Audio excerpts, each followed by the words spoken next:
各位亲爱的长官、贵宾、产业先进朋友们，2022电电工会国际链接论坛正式开始。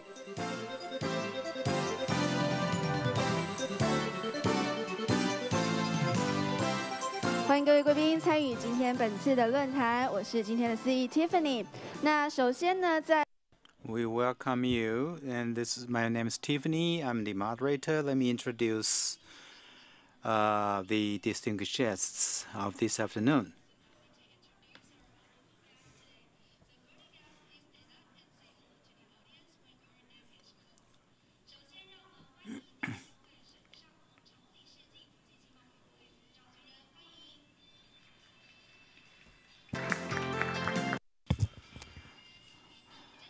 Okay, let me welcome Mr. Wilson Hu, Managing Director of Board, TEEMA, and also the Secretary General, Mr. Lin of TEEMA. Let's welcome Mr. Lee, Deputy Director General, Bureau of Foreign Trade, MOEA.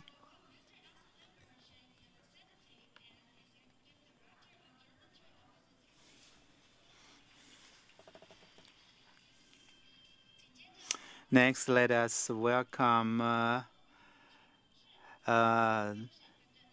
Academian Sin Institute of Earth Science, Academia Sin, Mr. Lee.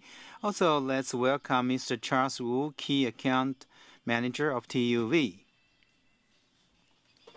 And Mr. Chu, Managing Director of Wärtsilä, Taiwan. And also Ms.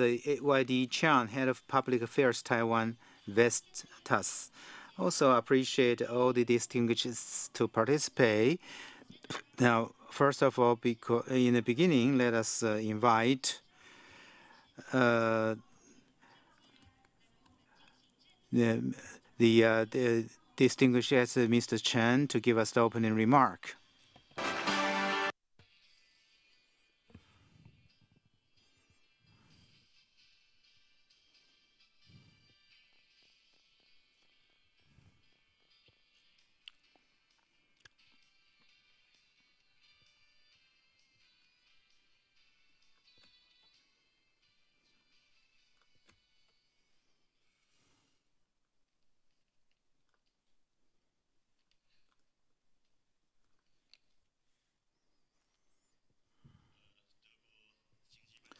Mr. Lindbergh of German Trade Office in Taipei, Mr. Lee of the Bureau of Trade, MOEA, and all the distinguished guests, good afternoon. On behalf of TEEMA, I sincerely welcome everyone to come here today. I sincerely appreciate your participation in this event. In order to help our ICT members grasp the huge business opportunities of green energy and enter the European green supply chain, TEEMA and the College of Social Sciences of National Taiwan University and the European Union Center in Taiwan jointly planned the 2022 International Networking Forum. And it is a great honor to invite industry representatives from Taiwan and Europe in the afternoon to share issues related to energy storage, wind power, and electric vehicles. I'm very much looking forward to more cooperation opportunities between Taiwan and Europe, and hope this seminar today will promote the expansion of cooperation between Taiwan and Europe in the fields of renewable energy, energy storage, wind power, EV, by combining with each other's advantages, strengthening cooperation in the green supply chain, and providing member manufacturers with the latest information on green business opportunities in Europe. In addition, this forum especially invited Taiwan European energy-related manufacturers to set up booths on site. All guests are welcome to visit and exchange opinions during the tea break. In the past 2 years, TEEMA has kept in touch with member companies through video conferences and also visited 15 EU member countries that have representative offices in Taiwan and Taiwan's representative office in the European Union. In the future, the TEEMA will continue to assist member manufacturers in the European market and strengthen the link between Taiwan and Europe. The heightened awareness of sustainability and climate change in recent years has driven the long-term positive development of green energy-related sectors. The European Union estimates that by 2027, an additional of 210 billion euros will be invested in green infrastructure, including natural gas, hydrogen energy, new energy, in order to get rid of dependence on Russian natural gas. European countries are focusing on the development of rooftop solar panels and new energy vehicles.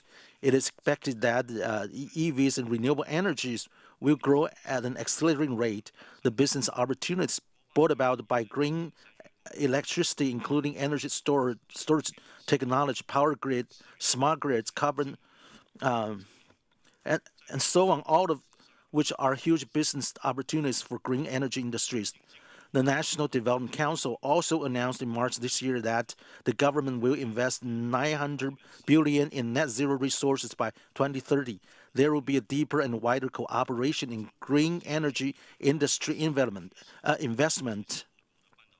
And it is believed that most of the net zero programs will also be in cooperation with European countries. Gradually realizing net zero carbon emissions is the trend of the world. It is imperative for Taiwan to develop renewable energy in order to increase competitiveness. On January 31st, 2018, in order to cooperate with the government for the development of renewable energy policies and assist development of emerging industries, Mr. Guo Taichang, the then chairman of the board, organized the Taiwan Energy Storage System Industry Promotion Alliance with the expectations of all related parties and the support of Ministry of Economic Affairs. The organization is divided into 3 groups and 1 department, which are Policy Research Group, Technical Exchange Group, Industry Promotion Group, and Secretariat. After 3 years of hard work, the number of members has reached 95. On March 30, 2022, the National Development Council published the General Explanation of Taiwan 2050 Net Zero Emissions Pathway and Strategy. TEEMA referred to the pathway and the key points related to ICT industry and published the General Explanation of Taiwan ICT Industry 2050 Net Zero Emissions Pathway and Strategy on May 22nd, 2022, which has 5 main parts, including explanation of the current situation of Taiwan's ICT industry, general explanation of Taiwan 2050 net zero emission path and strategy, and the key points related to ICT industry, Taiwan ICT industry's 2050 net zero emission path and strategy, which has 3 major paths, 8 major strategies, 6 major opportunities, and 6 key issues necessitating government support. The electronic version is placed on the homepage of TEEMA's official website, allowing member manufacturers and all related parties to download and participate. In the new session of the Board of Directors and Supervisors, TEEMA will promote various services and activities to assist manufacturers. And at last, let us look forward to the next 10 years of closer cooperation and more vigorous development for creating a complementary win-win situation for Taiwan and Europe. Thank you.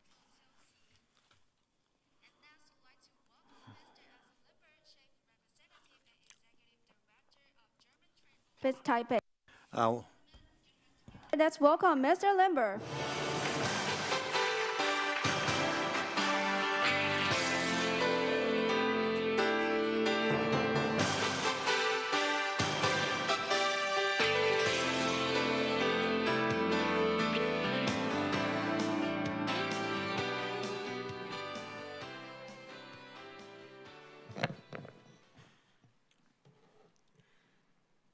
Dear Mr. Shen, dear Mr. Lee, dear Mr. Lin, distinguished speakers, honorable guests, ladies and gentlemen.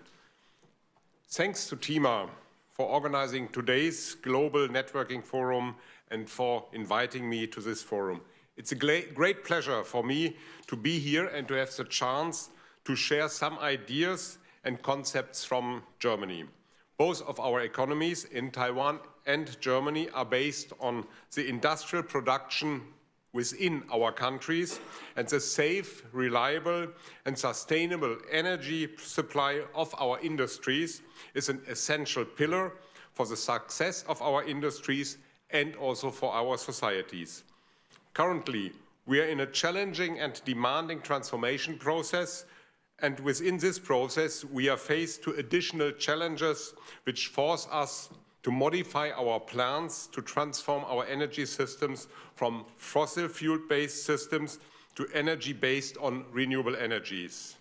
The goal of net zero emission economies by 2040, respectively 2050, will be reached only if we are using all of our possibilities to change our energy systems. The way out of coal, gas and nuclear-based energy production is part of this transition process. The new energy sources have to be diverse, and we have to use all available technologies like wind, photovoltaic, biomass, geothermal, hydro energy. These only some examples. And we cannot afford to exclude some technologies or to stop or even cut down our R&D spendings for developing new technologies for the generation of energy. In addition, we have to develop storage technologies to make energy always and everywhere available. With the upcoming hydrogen technology, we have a state-of-the-art technology to solve also these challenges. But the more relevant is the transition towards industries and societies with a low energy consumption. Energy efficiency is the key within this change towards a emission-neutral economy. And this change is mainly driven by technology and behavior processes. This is a basis for new partnerships and to develop new use cases for existing technology, but also for the development of new technologies together by Taiwanese and German companies. Coming back to the German ideas. Germany's response to the challenges of the energy transition is diversification. Encouraged by the government and its projects and support, Germany is rapidly transforming into renewable energy, which currently is also a huge investment opportunity for international companies and international partners. Germany's new government has also laid out its plans for a transformative energy vision to make the country climate neutral by 2045. The following are the most concrete examples. Coal production will be phased out soon at the end of this decade. In fact, the share of renewable energy is now roughly 50% and it continues to increase. These new policies and changes have brought significant changes to the industry, like the automotive industry. Almost 30% of Germany's energy consumption, and this is 90% of which is oil-based, occurs to the transport sector. This demonstrates the big potential just in the mobility sector for energy savings and for the transformation process. And the change to battery electrical vehicle is only one way to support this change. Furthermore, as mentioned, energy efficiency is a central pillar of the, in German, Energiewende. Germany is seeking to decarbonize the industry and the energy sector to halve energy consumption levels by 2050. Therefore, we have implemented here in Taiwan also the EUREM Energy Management course, and the first course just finished right now to make the Taiwanese industry more familiar with the systems of energy savings and energy efficient measures in the industry, and to team up between German and Taiwanese partners to go down this successful road. And this is the beginning of the initial exchange of related issues, and the cooperation between Taiwan and Germany will be inspiring in future. It's true that there are plenty of business opportunities arising from its development. And I believe the audience here will find and develop new business opportunities by exchange and discussions. And based on the positive trend of cooperation I've seen in the past few years in Germany-Taiwan trade exchange, I believe that after this forum, we will see even more breakthroughs in Taiwan, Germany, valuable investments in energy. I have to thank you for your attention. I'm looking forward for the presentation. And I have to thank you also for the chance to present the German energy transition and the German ideas this morning. And I think this is only the first step on a long way of cooperating and working together. Thank you very much for your attention. Thank you, Mr. Lambert. 谢谢林百科首席代表暨处长。Thank you. 那紧接着 Next, we would like to invite Deputy Director General Lee from Bureau of Foreign Trade, MOEA.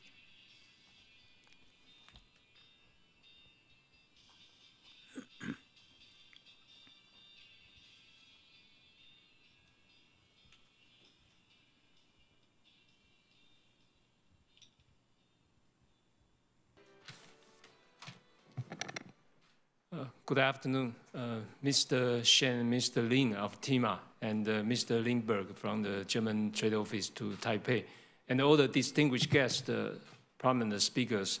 A very good afternoon. I'm very delighted to represent Ministry of Economic Affairs and also Bureau of Foreign Trade to join this afternoon's forums. And also the discussion on the global networking, especially with the European communities, and also to learn from the best European best practices in the renewable energy development. That also very meaningful. We all understand that climate change right now is a very important, but also very urgent challenges that international community is facing. And also advanced countries, for example, in Europe, and also advanced countries worldwide, committed to develop net zero carbon societies and propose to expand their development and the use of renewable energy. And also Taiwan's energy transformation is based upon the reduction of the coal use, increasing of natural gas and green development, and also non-nuclear clean energy development, and also some other core principles. And also the government also, in order to expand the use of renewable energy, and also set already the target of 20% of power generated by renewable energy by 2025. And also, which means we'll establish a more favorable environment for developing green energy industry, and also to accelerate the establishment and development of the RE. And also, we understand that recently international corporations also continue to utilize all available sources, and also encouraging their supply chains, manufacturers, to expand the use of the renewable energy, and also turns the double the demand for procuring renewable energy. So that's also the reason why in Taiwan, this is also very important issues for that. Right now, there's already more than 380 enterprises worldwide already taken part in the Renewable Energy 100 programs. I think Taiwan, we also has about 25 corporations also join these programs. And also this will derive very vigorous development of the green supply chains. Taiwan company is also facing a very tough competition in European market and also in the global market. So how can we set up a very well-developed strategies, and also for use of various types of renewable energy, like the photovoltaic, wind energy, and also other available energy. This is also very important. So the advantage for that is how can we let our companies to fully involve, fully integrated into the global supply chains, and also turn these supply chains into the global value chains, because this will highly impact the future development of our companies. And right now, I think Taiwan's advantage is having highly efficient industrial supply chains that also conducive to the establishment of a domestic renewable energy market, and also in turn will accelerate the formation of industrial green supply chains, value chains, and also has the capacity to expand the future international market. So I would say right now, companies facing a very critical point of time. And also just a couple of weeks ago, the academia Sinica also announced some new areas for our future works. Some areas need to take part in as quickly as possible, like the geothermal, like the ocean energy, like the high efficiency PV system. Some areas we need to expand and strengthen our efforts. For example, the wind power, the new biomass, and also smart grid, and so on. And some areas need our continuous work to make the more successful, like the traditional biomass, carbon capture, utilization, and storage. So we think in Taiwan, the government agencies, private sectors, and also the research institute, the think tanks, all work together. I would like to partner with the international value chain partners to partner with the European countries.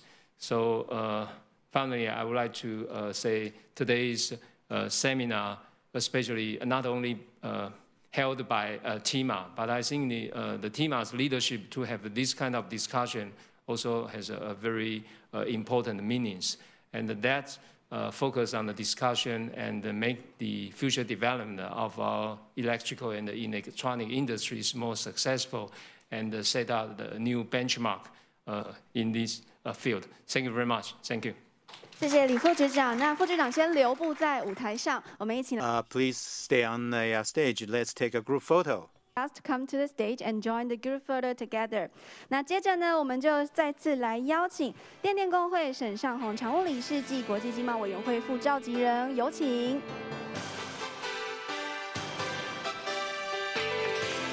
好，我们欢迎。待会我们会在台上呢进行2阶段的合影。And now, I'd like to welcome Mr. Axel Lindberg, Chief Representative and Executive Director of German Trade Office Taipei. Welcome. Thanks for all of your support to make this happen. 那紧接着要再继续邀请电电工会胡惠森常务理事暨能源与储能委员会主任委员，有请胡惠森常务理事，欢迎一起到舞台上。接下来要欢迎台湾欧洲联盟中心郑家庆执行长，欢迎执行长。那最后我们来有请电电工会林以专秘书长，欢迎秘书长一同到舞台上。那也请呢在座的贵宾媒体朋友呢准备好你的相机。好，待会儿呢我们第一排的贵宾可以拿着这个手拿牌，那我们往中间靠拢，再一起看向前方。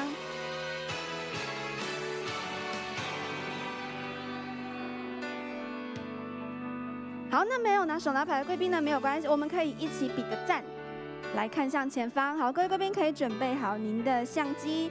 那我们首先呢，先一起看向前方，也象征着我们一起呢创造永续、专业服务、创新的理念催促下，一起来为所有会员提供最大的价值服务。好，接着再一张，那我们请工作人员先收下手举牌的部分，我们请大家再一起往中间靠拢。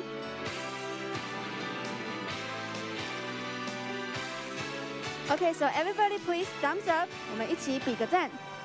Wish all the best and all the success for today's event. And thank for your support again. 好，3、2、1。还有朋友还没捕捉到画面的吗？好，如果没有的话，我们再次掌声感谢台上的贵宾。Once again, thanks for your support and thanks for your participation today. 那我们贵宾就可以先回座休息。谢谢各位长官，谢谢各位贵宾，也谢谢今天在座所有与会的产业先进朋友们。那 Okay, next we will start our first session of 2022 TEEMA Global Networking Forum, and this is for Industrial Forum. We know that government in recent years promoting renewable energy aggressively and promoting a big opportunity for energy storage. Energy management and the storage becomes a very important role. Therefore, the application of storage, energy storage has been highly concerned by the public, and we have seen EU promoting carbon tax, and with the needs of the renewable energy has been demanding. So through today's forum, we invite all the government and the industrial and academic sector to participate. Let's welcome Mr. Charles Wu, Key Account Manager of TUV, to give us a speech.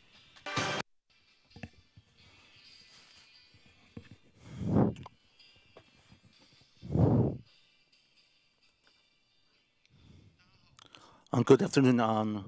I'm Charles Wu from TUV Lion. I served in the company for a long time. This afternoon, I'm invited by TEEMA. I'm going to introduce the ESS International Approval and Market Overview. And the agenda will include the energy storage industry overview. And the second is the technical challenges and security risks of energy storage applications. And the last is the global market access.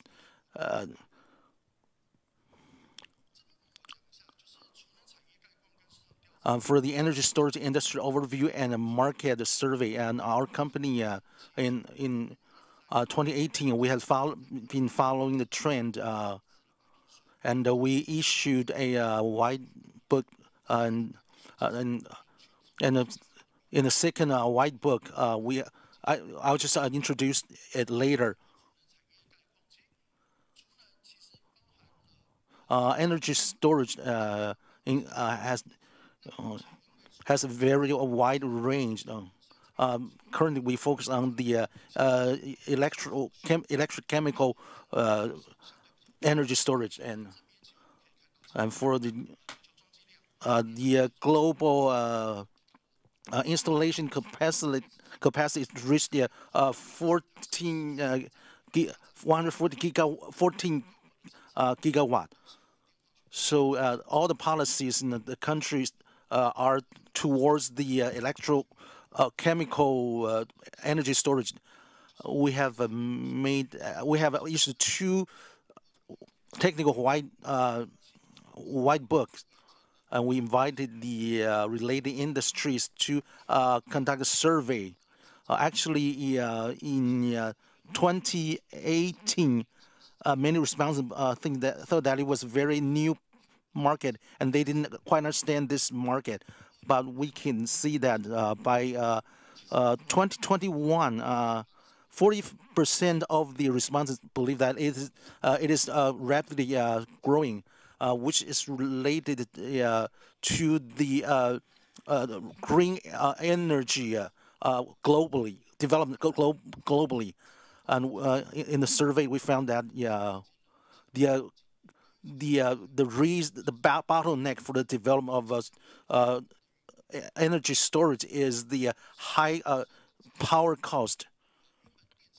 So because the cost of the batteries should be going down, but because of the Russian-Ukrainian war, the price has gone up a little, has going up recently. Yeah.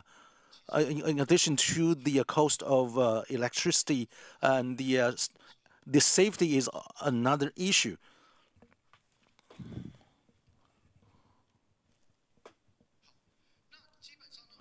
Basically,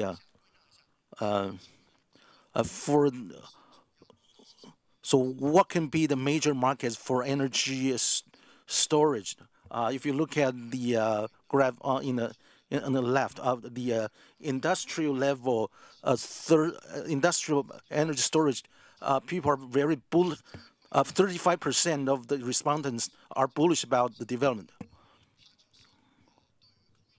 but for household energy storage in Germany, it's been promoted strongly, but countries like U.S. and U.K. they focus more on industrial energy storage. So is Taiwan. So in the energy storage industry, they all have their demands both in industry and household, and we also found that the energy storage will be connected with the wind power and solar power. So in the next 2-3 years, people, the in and in the light storage will be the main one of the main markets, and for the batteries, the phosphate lithium iron is also a major part of the development, and also the cathode cathode material, which form a big part of the cost of the battery. If we can have technical breakthrough in this part, then the cost will go down. For example, the ternary lithium battery and the phosphate lithium batteries, people were bullish about their development, but there are some safety issues, incidents in Korea.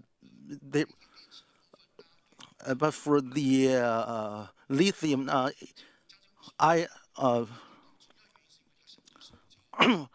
phosphate batteries, people are more bullish about it. This is the response we have in the survey. And for the key materials, they take up a big part of the cost. If there's a new technical development, the cost will go down. So it means that there's a chance for the cost of the battery to go down. This is the analyst in 2021, and there was no war. But after the war broke out, the cost went up. So we need to consider how the cost will develop. So, and there's some major markets. One is the U.S. and Japan and Australia. These were the markets people were bullish about. They believe that they were the future markets, which will continue to grow. And in Taiwan, and the energy storage industry is also is booming in Taiwan. For the industry to grow, safety is the important issue, and also the regulations which need to be established for safety in Taiwan to meet the requirements. So we believe that the long-term development of the energy storage, the safety is a very essential factor.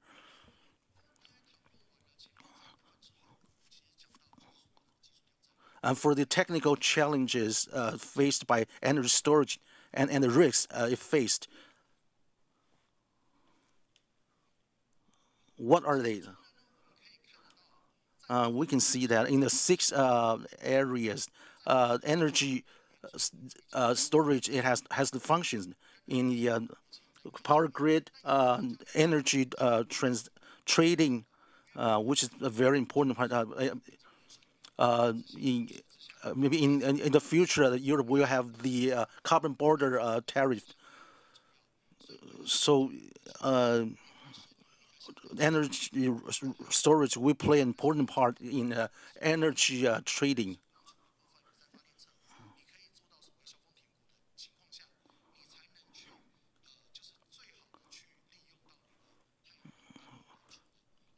So with the energy storage, we can best use the solar energy.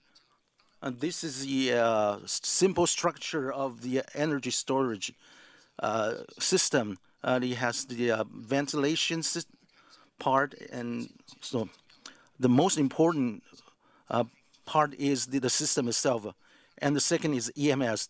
It covers, it has a very wide range, including the fire sensor, and EMS and the battery system. And it all has to be controlled by the EMS, and there's a safety requirement, and the fireproof system, and also PCS and the battery system are all important part of the energy storage system.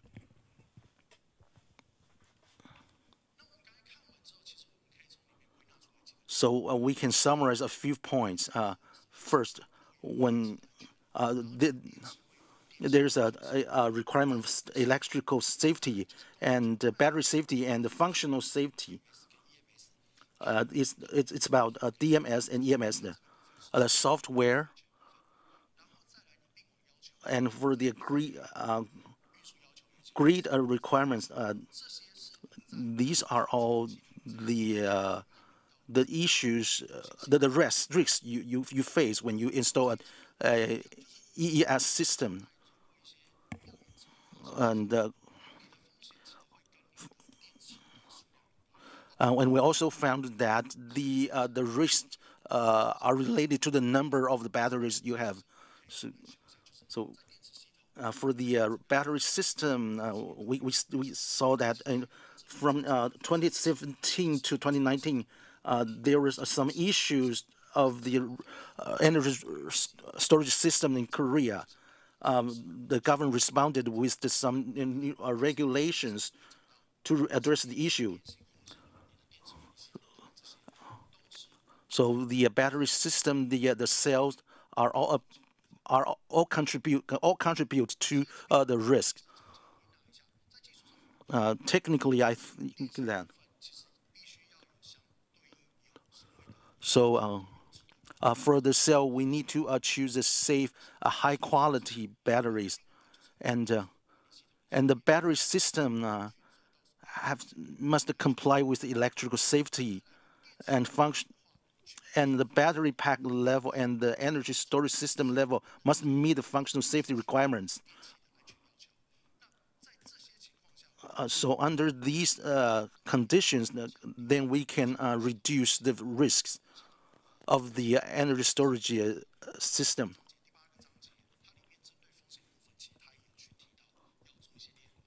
So there are regulations about the management of the system. So the countries. So let's look at the requirements and the regulations for energy storage system. And for the European, it refers to the ICE 62933-5-1, and also 61508.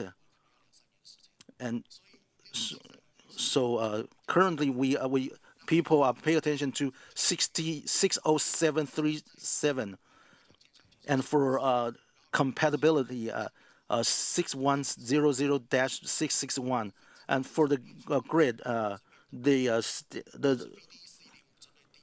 the requirement is a VD 4105 in Germany, and for the wireless command, there are some other standards.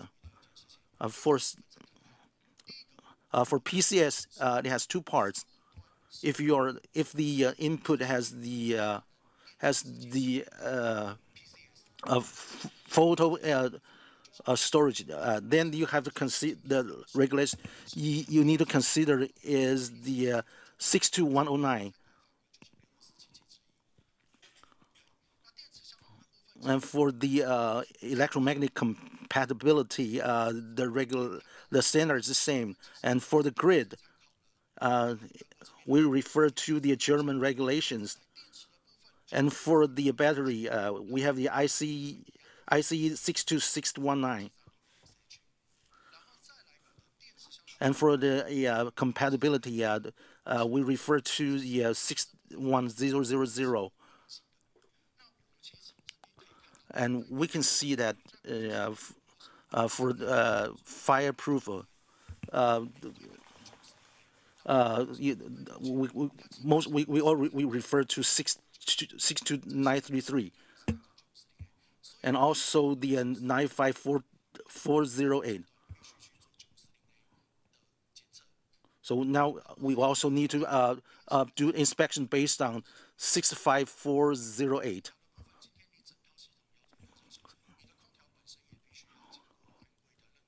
And for the ventilation system, it also has to be certified for safety.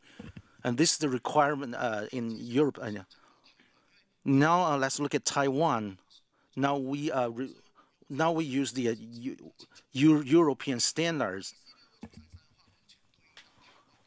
IEC 62993 corresponds to this CNS 62933.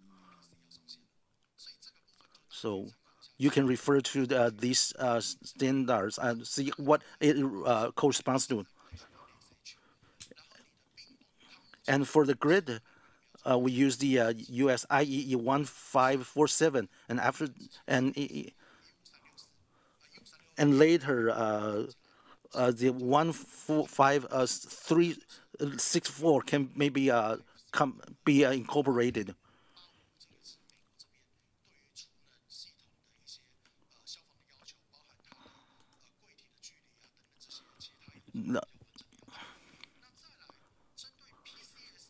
For PCS, we are refers to CNS 624771, and for the grid, and it's this it's also IE 1547 for battery. During the take stage,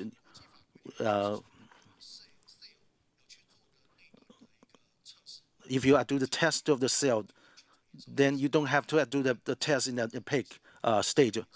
But in time, we think that the peak stage, we also we need to do some kind of a test.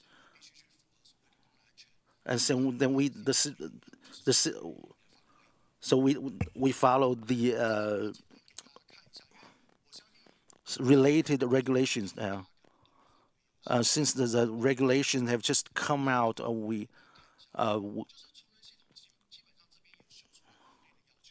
and the I can okay, in this slide I can show you the what condition requirements you have to meet if you do the VPC.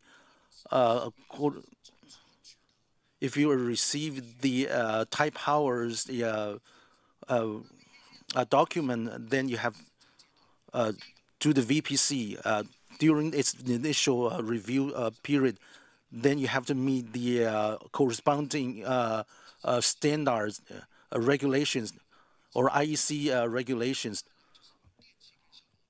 And for the electrical and the fireproof, then you need to have the technical equipment engineer certificates be submitted.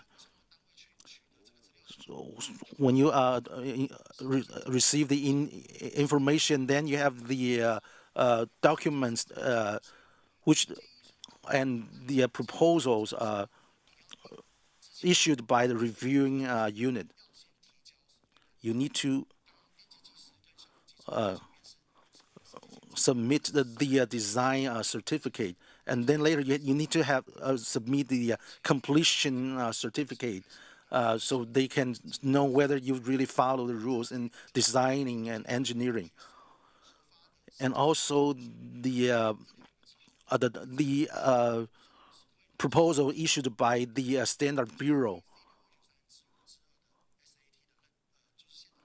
So you can do the on-site test,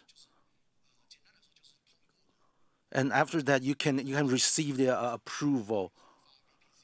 And the Standard Bureau will issue the VPC certificate. But even after receiving the certificate, you still need to pay attention to other things.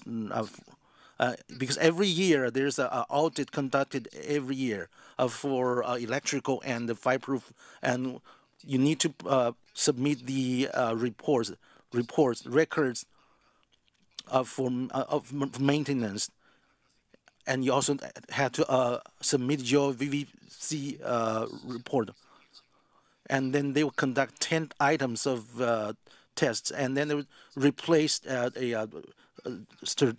with a new certificate. But you might wonder why some companies use their third-party reports to the Taiwan Power. This is because the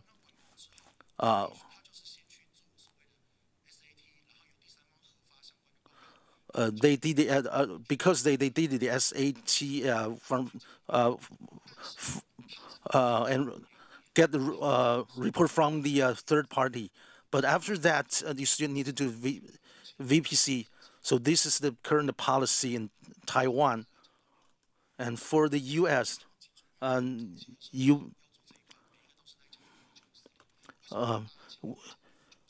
the past, we talked about UL 9540, the U.S. standard came out earlier than the Europe. So when people were that's why people chose the U.S. standards.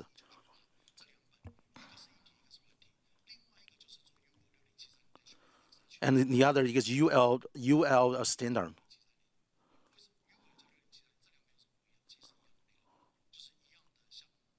So and the U.S. has its own compatibility standards, and in different regions they have different regulation in the U.S. For fireproof, it's you refer to 498. It's about a battery. It's about take and rake stages. So you might wonder what's the difference between the difference between 9540 and 9540A. The 9540A is something that requires your solutions when an incident happens. So the difference is that the 9540 is about safety regulations.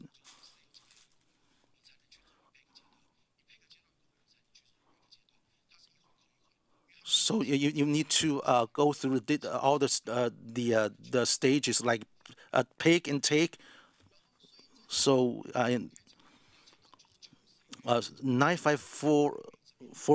401 is very important requirement in the U.S. there. And for the PCS, we refer to 1716. And from the cell to rig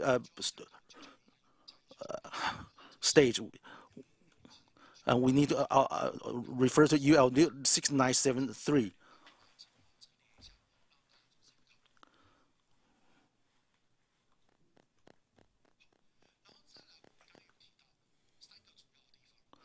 Three markets: Japan, Australia, and U.S.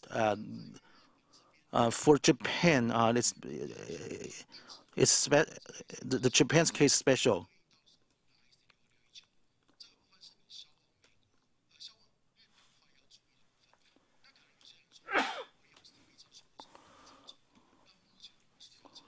So Japan, you need to have the assessment done in Japan, and TUV rank is qualified by Japan. So this is the requirements in Japan.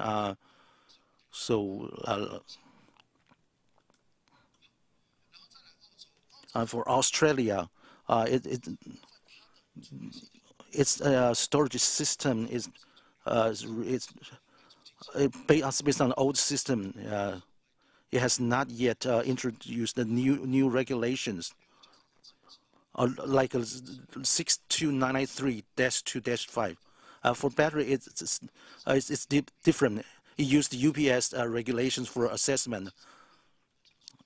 So we will see if the adjustment will be made in this regard. So the regulations in Australia are different.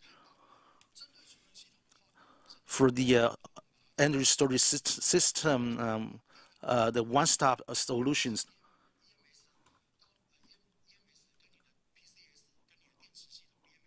From EMS, BMS, the whole everything. You might have some questions, but in the case of our company, we can assist our customers to go through the whole process for certification. We have a one-stop solutions. And you might wonder, you might have requirements overseas. So this shows our labs around the world where you can consult with them for the regulations of energy storage system in India, in America, so yeah, this is the information for you. And this wraps up my presentation. Thank you very much. Okay, next let's welcome Managing Director of Wärtsilä Taiwan's energy business, Mr. Chu, General Manager Chu, and who will share with us about the international related issues. So let's give the floor to General Manager Chu.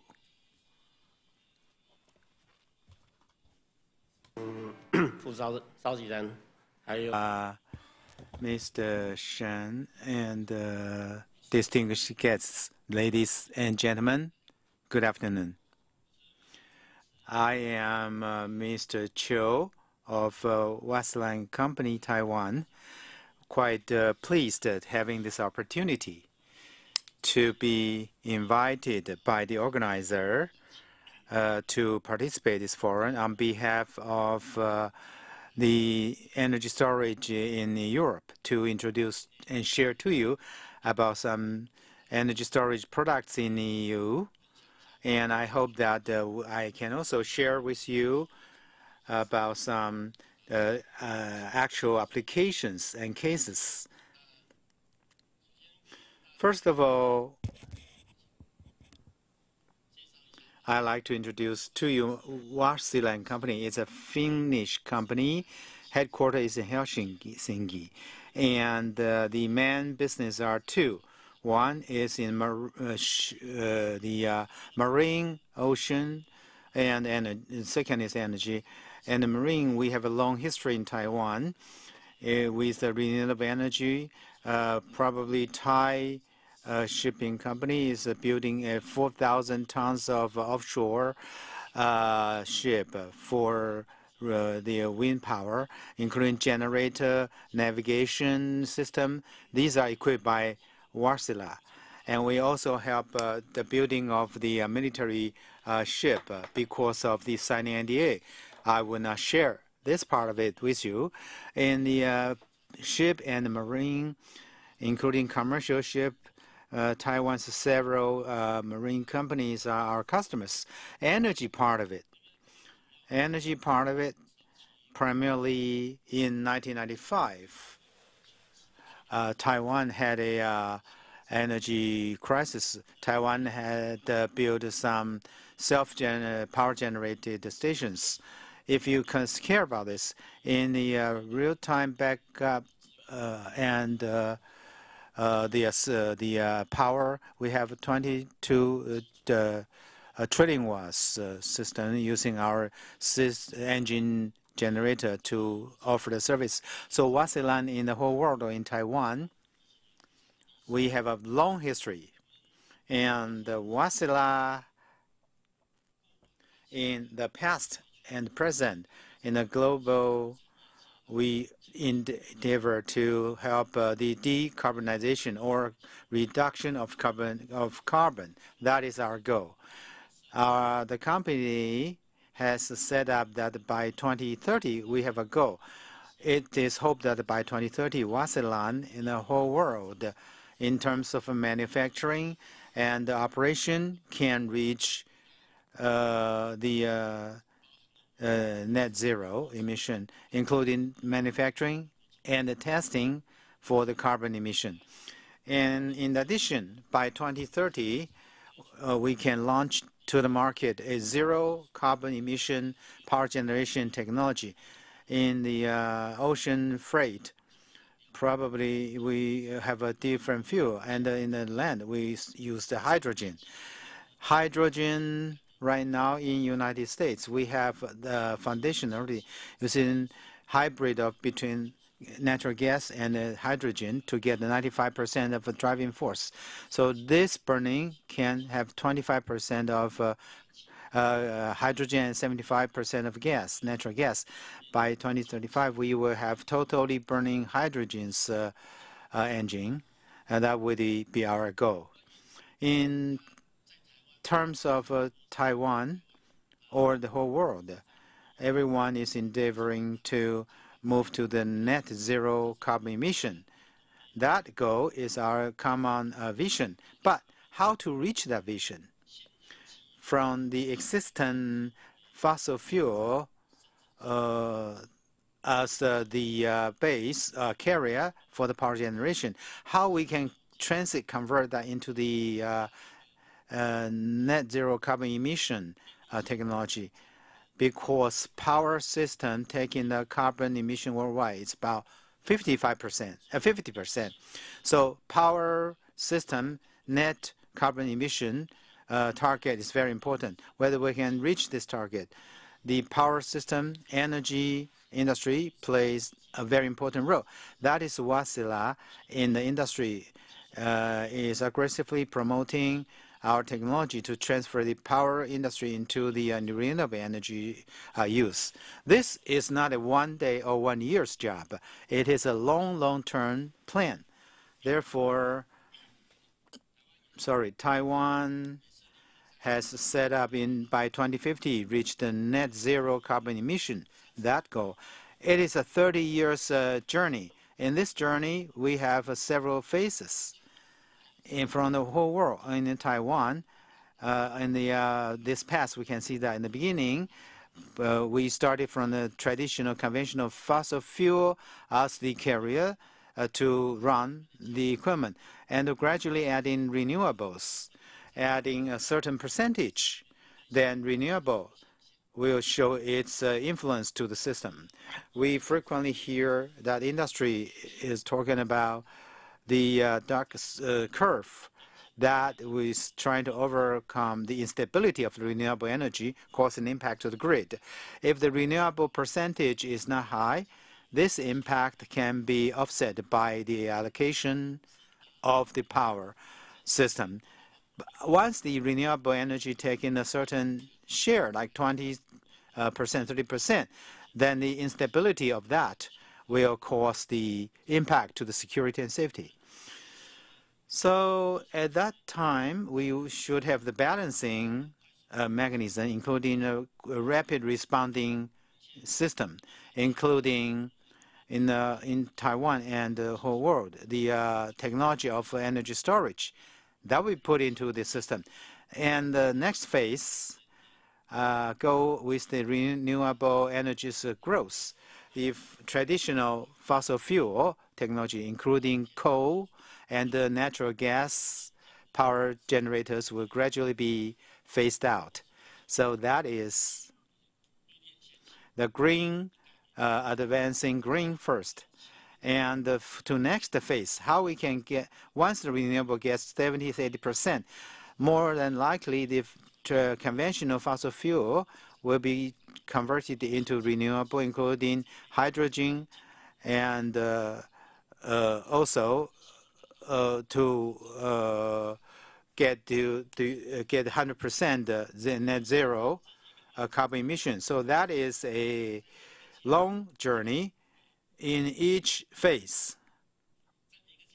In each phase, there's a step for that. In Taiwan's situation, couple of days ago, the big news was that offshore wind power, for the first time, reached 1 gigawatt power generation. If you look at TPC's website, the offshore wind power is only 1,100 megawatts, but it can generate over 1 gigawatt. So offshore wind power, it could be stable and continue for 15 hours to reach 15 gigawatt. But 15 hours later, it will stop. The windmill is stopped. So for offshore wind power, for the solar panel, wind will be more stable, but it has its gap here. So how to use storage to stabilize renewable energy is a very important issue.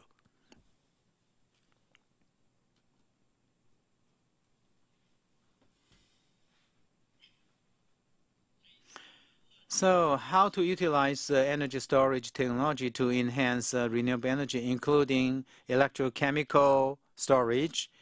Storage, it may not be electrical chemical. There are others, mechanical and some other types. Hydro energy storage is a part of it. Various energy storage technology has its pros and cons. For the mid and long term, we may use the electrical converting into ethanol and methanol or hydrogen to make it a long-term energy storage application. So various energy storage technologies will play different roles. So right now, the main purpose is to introduce to you the chemical, energy storage system. Wärtsilä in the whole world right now has maintained about 12.6 gigawatt hour storage facility. We have either contract or construction for that. Totally is 110 sites worldwide in 12 countries. The major is in the United States. It's over 4 gigawatt hour storage facility capacity. In Mid East and Asia, it's primarily concentrated in Australia and the Philippines and Taiwan. In terms of the application of the energy storage, Mr. Wu also talked a lot about this. I will skip this.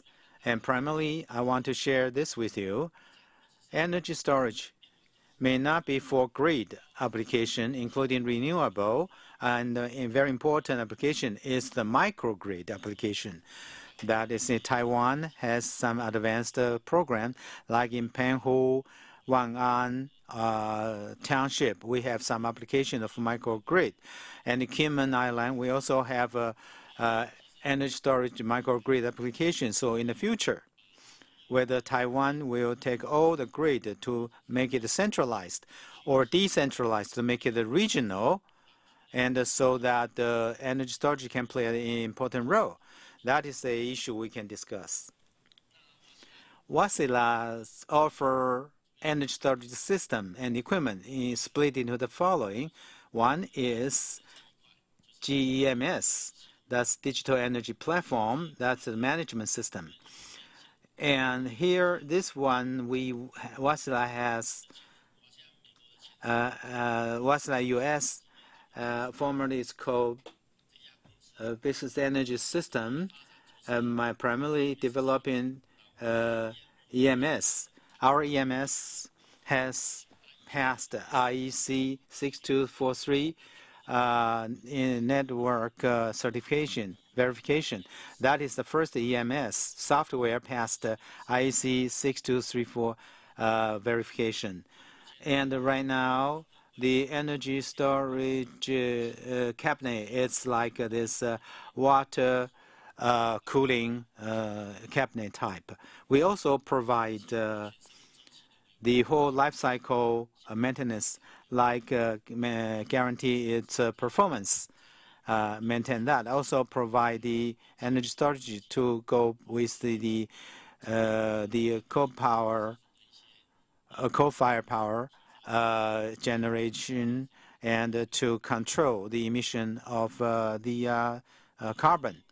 And here, we talk about EMS, and it is a transit intermediate product, how we can effectively control power generation resource, including the traditional coal-fired system, and also joining with the grid. That is part of the EMS's role.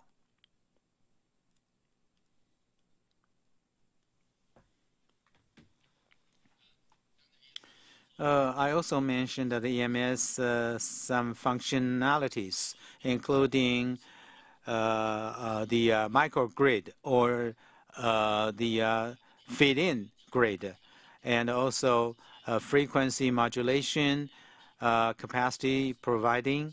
These are the basic application for energy storage, and the microgrid application is also being promoted worldwide.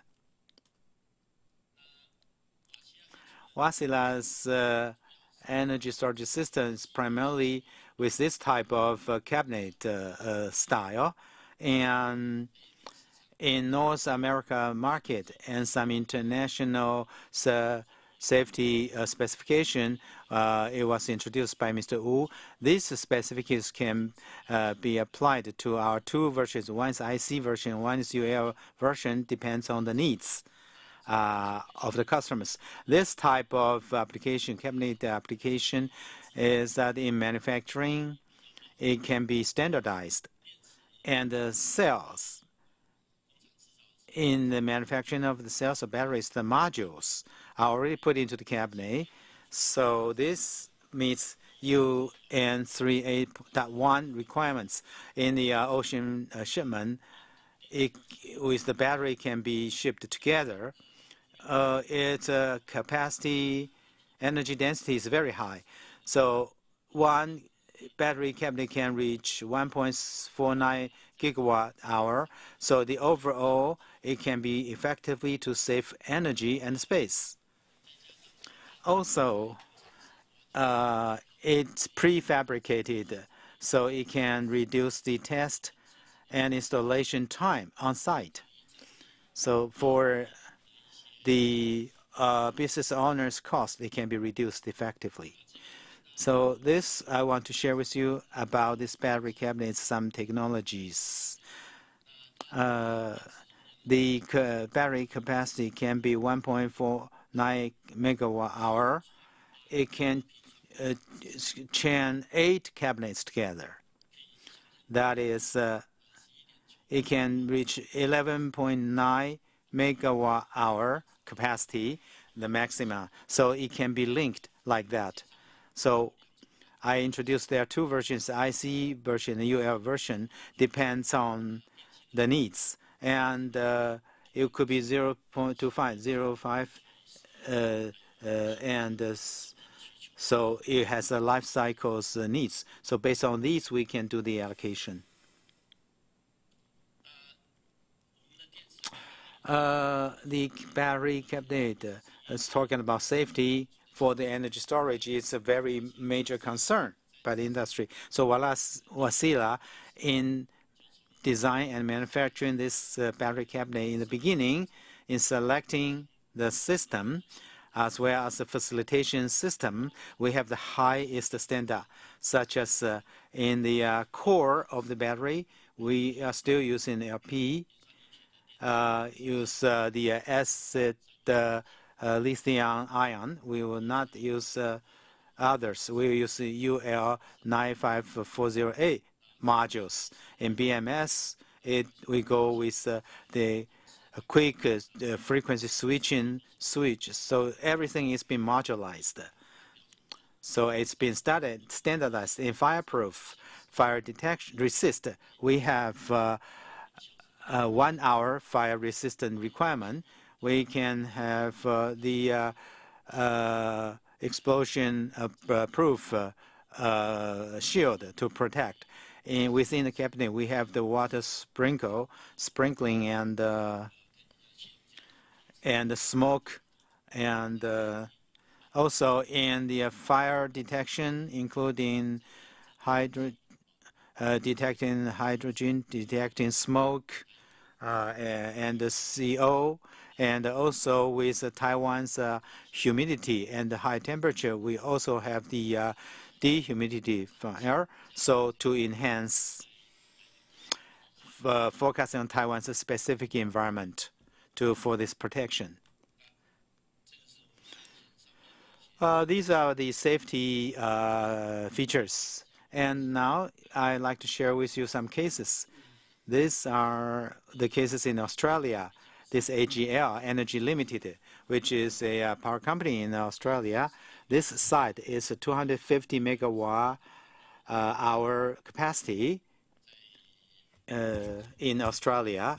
This site, the feature is not only it uses frequency modulation facilitation, it also takes in the regional grid forming type. That means if the grid is blackout, the storage can do the fixed frequency voltage to provide the power supply to other region to kick off, to start the power.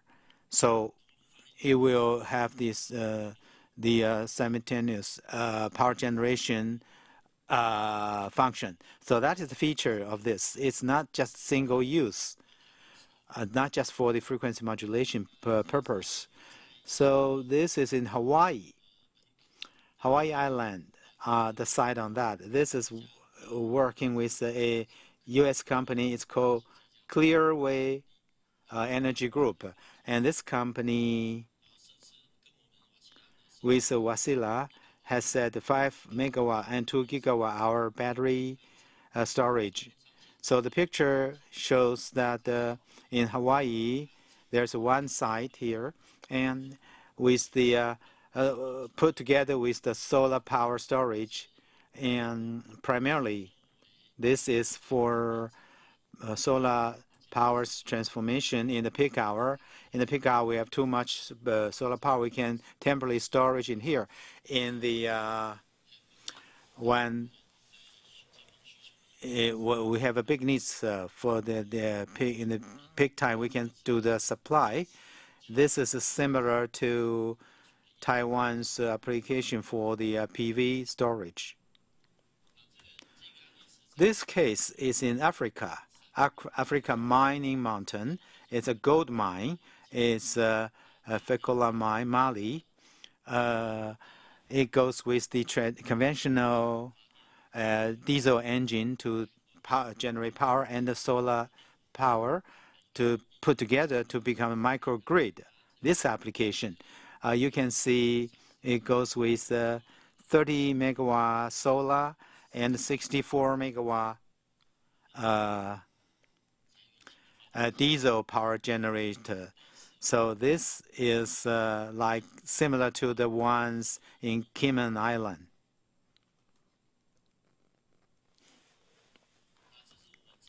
This one is in UK. On the pictures, you can see this is in early days a container type of a setting, and that's been converted into the lower type, the cabinet type. A container type was using a other than for the frequency modulation for the UK power company.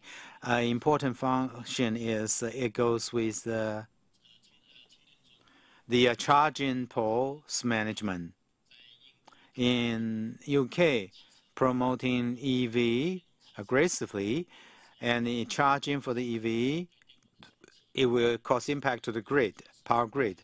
So energy storage is a good application. So right now, this system has been applied to energy storage for the charging pole. So this is a multifunctional application. And Pivot is a local IPP. It bought 2 sets of 50 megawatt, and it also bought another 2 megawatt. So its C rate is from 1C become 0.5 C to enhance the power grid's energy supply. So I'd like to thank you. This is my presentation. If you're interested with our energy storage system and products, you can link to our official website. Thank you very much. Thank you, Mr. Cho's sharing. Next, we will start the Q&A. If you already have the questions, you can raise your hand. We can collect the sheet so that the moderator can ask the questions together. Anyone? Any questions? Either you can write it down or raise your hand. If you write it down, give it to our staff. So we will move to Q&A session now. In this session, we would like to invite the moderator, Mr. Lee, Academia Institute of Earth Science, Academia Sinica. Let's welcome Moderator Lee.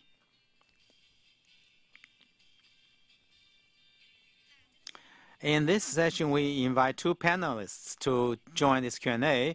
First one, let me invite from TUV, Mr. Wu.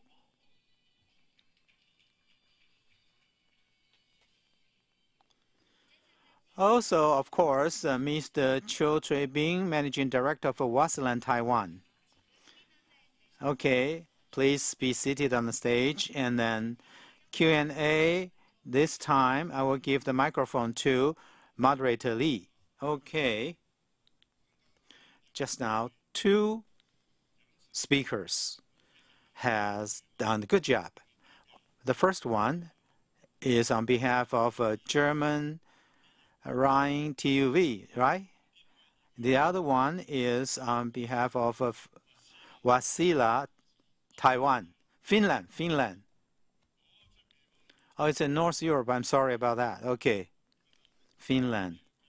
I'm quite pleased about this.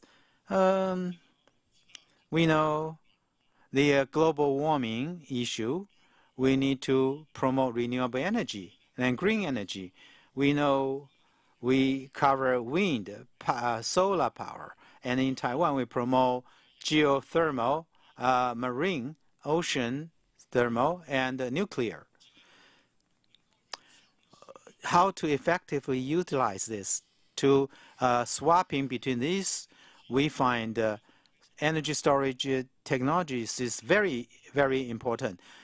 Various types of green energy. You need to have batteries, and you need to combine storage and power grid so that it can have its power. So both of you mentioned for power generation, it's not easy. You need to be very careful. Safety is a major concern. And so you mentioned about some safety specifications and laws and regulations, as well as a global market. Other than Finland and Germany, also mentioned Japan, Australia, and Taiwan, of course, U.S. So without further ado, I would allow 2 of you to spend more time if you want to say more about this.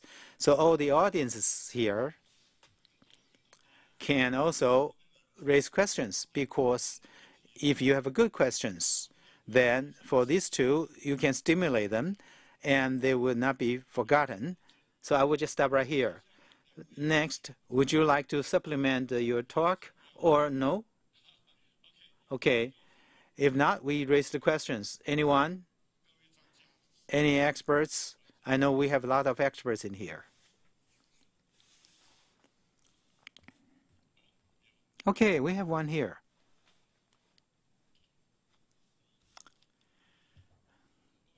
Good afternoon, everyone. I would like to ask Mr. Wu from TÜV. You take CS6269, and this is a burning test for the battery. So in the presentation, you mentioned use the PAC standard to do the testing.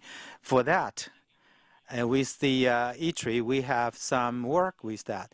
So they say they can use the minimum energy storage for testing unit. That is to say, we have a chance to use the module to test. For that, I'd like to ask you, do you have any views on this? Oh, sorry. You mentioned what I said is that the battery has the three stage of cell packing ring, and yeah, for the stage, there's a burning test and regulation, so it requires we have to. But for the energy storage module, I don't understand it. Can you say more about it? We after the November 13, we need to and for the first stage for the component test report, we need to submit it. For the battery system, you mentioned IC 62119. It should include the burning test, yeah, but the industry is wondering which level of a burning test this should be conducted. For this part, as far as I understand, it has to be done in a packed stage.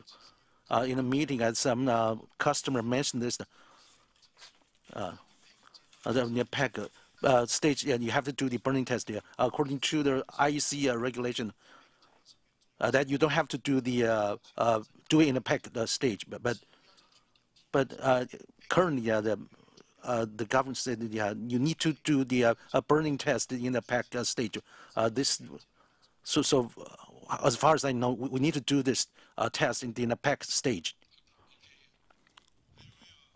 Okay. Any other questions? Okay, there's one over here. I am Mr. Wu. I would like to ask you, energy, we have a basic energy, including four, and a facilitation energy. The basic energy is like water, electricity, natural gas, and nuclear power, and geothermal. The facility energy like solar, wind, thermal, geothermal. How to get this balance? Because the facilitation energy will be very costly, but the basic energy, how to balance with that? It is very important economically for the development economy. Like Europe, how do you resolve this? Because if the facility energy will be too expensive, then the household expenses will be too high. Whether it would be a big problem for the nation and the household. In Europe, how do you get this balanced? Two of you who want to answer this. Well, let me talk this first. With my understanding, why today the renewable energy will be developing so good. First of all, because with the policy of the government, also today, if your product is exporting to Europe, in the future they have the carbon border tax or custom duty. So this is relating to carbon right. That is related to the utilization of how much of the renewable energy. So it was a cycling circular economy. So that with this kind of matching, that's a cycling. So for reducing selling to Europe market, your custom duty will be reduced. You will use more of the green energy, so to reduce the duty, then to get a balance. I understand what you're saying. You're saying that the green energy cost is high, but this, of course, originally we have this cost in the beginning. That's why we have the corresponding laws, regulations, and the requirements from the nations. So I think this is a circular economy type. Okay, he will follow up this, okay. Basic energy, like a nuclear power, generally, nuclear power is the cheapest, and no pollution, no contamination. In Europe, it is been coming back to nuclear already. So this situation, nuclear power, how people is against this. And thermal energy would explore, but I think it should not be abandoned. We should get a balance economically, so we'll get at least 20% of that. So in government, I think government should consider about the nuclear power. It's not just talking about renewable energy. It will be expensive, of course. The new energy, if it's not being balanced, then we need to have the energy storage, and the cost will be very high. That's a very important issue to be considered. Yes. Okay. Do you want to respond? You want to respond for that? Well, I will share with you my personal view. Taiwan is a special situation. Taiwan is a standalone grid, so a more stringent in requirement of energy. We are a standalone grid, so if we can provide more local power energy, solar and offshore wind are the local energy. You don't need to have a long distance shipping. With the nuclear power, it becomes political now. I will not talk about this right now. Our understanding with the Europeans' current situation, yes, you take nuclear power is part of the energy source. It's been discussed recently, especially Ukraine war. The natural gas supply has a problem. The recovering of the nuclear power has been put on the talking platform to talk about this, to become the part of energy. Otherwise, they will move to the hydrogen energy, though. In Europe, a large area covering large territories. So European grids are connected together. It used the France nuclear power. Germany has the nuclear power too. Denmark has wind power. Norway hydroelectricity, and the UK. So nuclear power is linked together becomes a hyper grid, so that it's more stable than Taiwan. So in Europe, energy storage is not as fast as we can think. Other than few countries in UK, it is faster. So some Taiwan frequency modulated service partly is referring to UK's specification. UK moves faster, and it also set up the policy of using EV. Public generation also being electrified. So UK moves faster. And look at others other than UK. Storage is not being frequently seen. It's not like what we see in Taiwan. Of course, being constrained by the geographic boundary. Taiwan energy storage, if we can well utilize it, can resolve a lot of problems. But we cannot use it well, it will cost more burden to the power grid. So Taiwan, Taipower, or whatever facilitation equipment, ultimately the cost will be transferred to the users, to the consumers. So how to utilize the mid and long-term IRP planning? What time point? And go with the percentage of renewable energy, energy storage, taking how much percentage, what kind of role it should play. Would that be a energy transformation? That can be discussed. The frequency modulation, other than that, good application right now for the energy transition. Would that be a good application? Would that cause more burden to the grid? So the experts in the industry and academic sector having a lot of discussion about this. So we should care more about this. We have a good energy storage product. Would that be too overly utilized? It would cause a burden to the grid. We should concern about this. Thank you very much. Any? Oh, another question. My name is William. Dr. Lee, I have two questions. First one, the audience has just mentioned about nuclear power. we did not talk about the big nuclear size. So how about the micro-scale nuclear power development? Are there a desk type of nuclear melting power generation? What kind of role it can play in energy storage? Are you asking me? Okay. Let me share my view with you.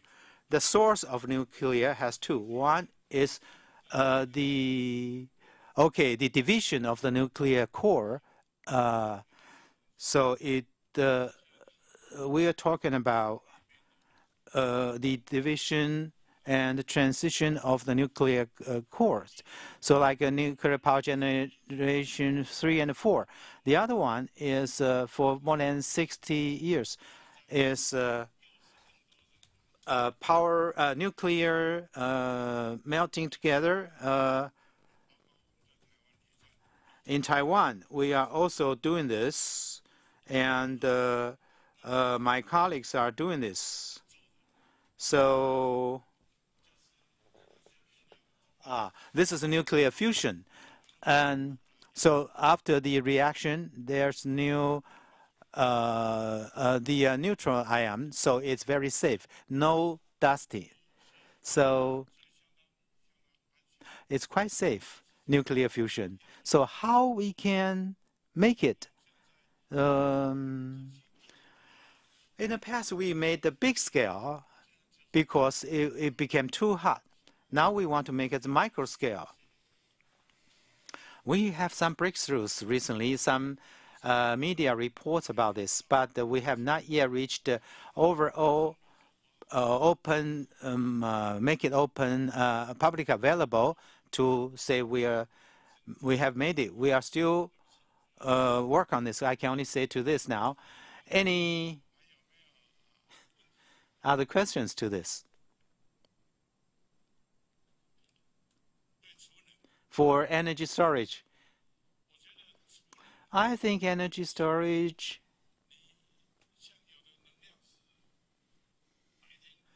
some energy is available in daytime and will be used in nighttime, but the wind is big in the daytime or nighttime. You need to have the storage. So energy storage, you need to fit into the grid, and it will cause the burden to the grid. And exchange of the energy will also cause the issue of security. So I think it's still needed. Can you talk about this? 台湾储能确实有它的需要性哦，我分享一下我个人的想法哦。那台湾 It is necessary for the energy storage. In the case of Taiwan, if we look at the device and capacity, some of the capacity is used as a backup. Without the energy storage, maybe Mr. Wu can just share with talk about it. But I just share with you based on my understanding. The modulation by the energy storage can release a lot of energy. And our energy storage can do reaction in 1 second. So we can do we can just release 10 or to 15% energy. And for the modulation will be left to the industry for the type of the and the yes, circulation units can be used as a loading purpose. Some of you say that the renewable energy is very expensive. This is in the development stage.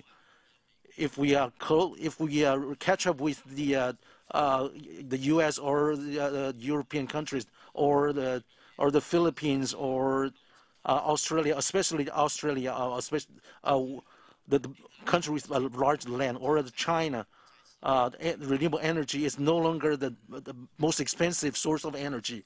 It will be cheaper than the thermal power generation. Because of the limitation of land, we cannot increase the solar power. So this is why the solar power is more expensive. But if you look at the world, the renewable energy is not as expensive as the traditional fossil energy. It's even cheaper in some countries. So over the long run, I think the renewable energy will be as cheap as the traditional energy. But if we want to increase our power security so development of the renewable energy is inevitable. But in the process, how we need to think about how we can use the renewable energy,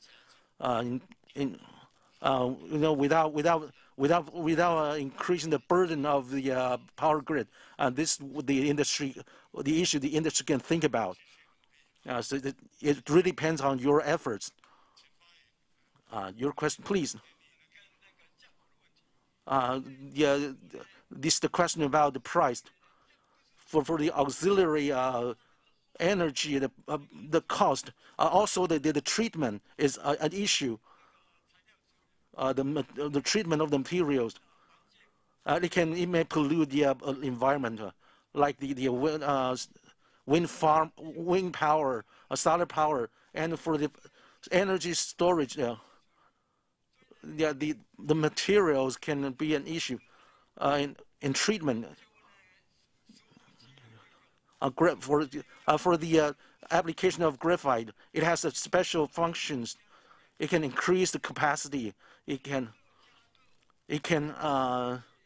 radiate heat, or so. In the U.S. or Europe and China are studying the graphite. So this is another way of development. Maybe our government-related units can pay attention to it. This is very important. There are many sources of graphite, and so the cost will go down over the long run. In China, it used to be like 5,000 renminbi per gram, but now it went down to 10-something renminbi. Of course, the impact on the environment in the future must be considered. We need to consider the social cost. So, any other questions? We have 2 more minutes, and then but we started earlier. So if you still any questions? Okay. Mr. Cho and Mr. Wu from Thai Power, if time allows, I wish to ask a question to you from Mr. Cho. Your presentation is very attracting. Can you share more about the capability and the team of your company in Taiwan, since it's been in Taiwan for 30 years? The second question for Mr. Wu of TUV, and the Standard Bureau has announced the VV certification verification. If the operators can adopt the transition approach, if we receive the certificate before the date. Thank you for your question. Let me answer this first. Thank you for the young person's question, and also try to promote Wasilla. Wasilla, in 1991, established in Taiwan. through Minister Wang's certification, is Finland's first company fully owned by Finland company in Taiwan. So it's even earlier than Nokia. It's 1991, founded in Taipei. It's over 30 years already. And right now, our group having two areas. One is business, another one is service. The sales business in Taiwan, 11 colleagues, and Kaohsiung service is 11 colleagues also. For the energy storage, other than our business, we are also establishing our energy storage service group, including the management and the service and the engineer, site engineer. We have 4 field engineers already, and plus the energy storage 4, it's 8 engineers already. That is our personnel, our manpower. Okay, thank you, General Manager. Okay, it's your turn. Regarding your question about for the operators who have received the proposal from Thai Power before November 14th, if you have received the letter of opinion from Thai Power, if you have the report from the third party, you can complete the process. Then you can refer to the on-site testing standards. Yeah, we will provide.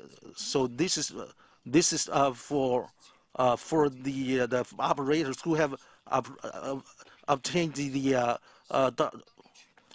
document from Thai Power, but after 2 years, you have to be reassessed because the constraint of time.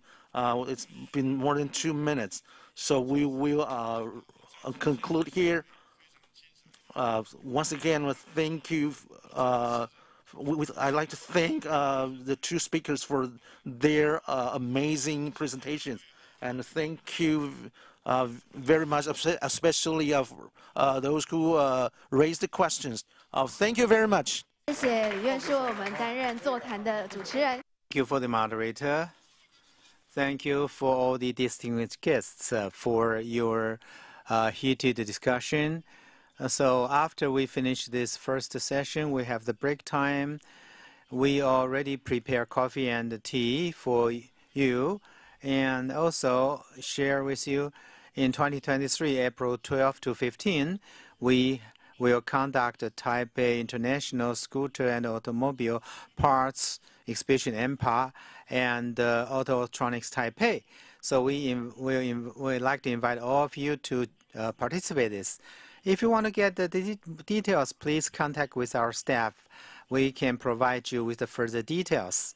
And later on in 3:25, please come back to the site. We have prepared very good forum for you to participate. Thank you for your cooperation.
位贵宾，我们下半场次即将在1分钟后正式开始。我们请在摊位旁边的贵宾呢，可以先移动您的脚步回到座位上。那待会儿会后呢，也让各位可以再有时间进行交流。我们的论坛即将于1分钟后正式开始，感谢各位的配合，谢谢。那也请呢我们的工作人员可以协助引导，协助我们的贵宾呢先回到座位上。非常感谢各位的配合。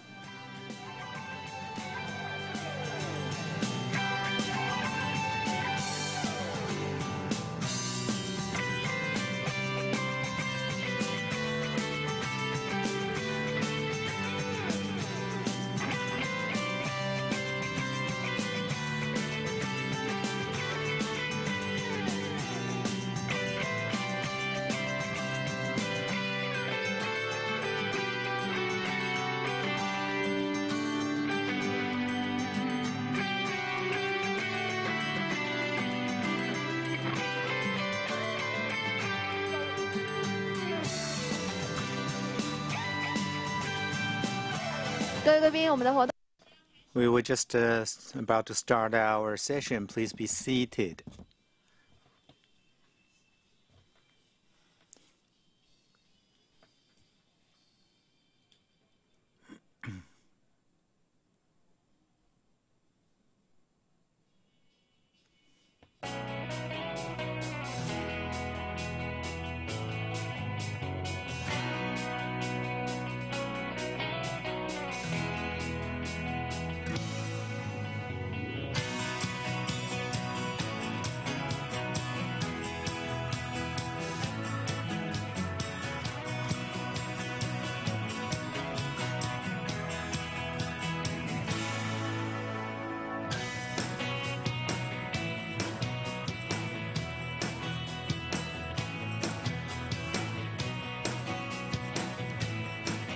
好，那紧接着呢就。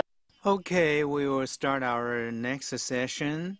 As a reminder, please, if you join the from end to end, we will do the lucky draw for 20 people and offering the voucher of the HyperMart. If you please be seated, we will invite our speaker to share with us. So after our break in this session, we invite Mr. Pauline Chen, CEO of Dongfang Offshore, talk about issue of marine cable. Let's welcome him.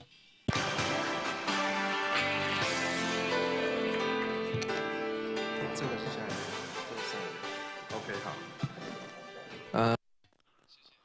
Thank you. First, I'd like to thank TEEMA for inviting me to give my presentation. Today, I'd like to share with you the cable laying process for the offshore wind power. I'd like to share with you how we can complete the cable laying and also the main experiences of Dongfang Offshore. A quick introduction of our company. It is a new company. It was established in 2019 as a subsidiary of Honghua Construction Group, which has the 4 years history. Now we own a multifunctional fleet providing support to wind farm construction. We own the largest personal transport fleet and has the most offshore construction experiences in Taiwan. And this is the conceptual diagram of the wind farm. And the wind farm is like this, from the marine to the shore. And it goes through the offshore substation to the onshore substation, and then to the power grid. And I'm going to talk about the cable from the wind turbines to substation. You might be familiar with the cycle of the wind farm from development to the operation and maintenance now. During the construction, we will be involved in survey, foundation laying, and the installation of the turbines and substations now. So in the vessel, there are many vessels participating in the process of the cable laying process. You need a very strong positioning capability for the ships to work on the sea. And we have the dynamic positioning system which would determine the weighing, the current wave, where they will bring the ships, the vessel. So it is a kind of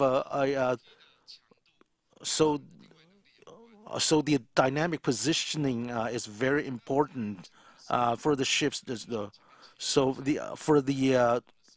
We use a lot of vessels in the wind farm. So today we focus on the cable laying, and we use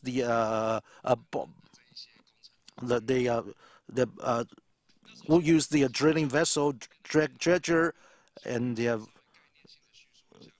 for the cables for the wind farm can be divided into export cable and array cable, and it is they are connected with the different arrays.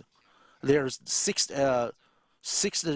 cables are connected to the wind turbines. It's like a spider web. After they're connected, they converge to a substation on the sea. So the cable connecting these cables is the array cable. After they are converged to the offshore substation, and there are three big cables to the bigger they are called the export cables. Before the cables reach the shore, there's some work to be done, and I'll explain it later. For the marine cable laying, there are three processes.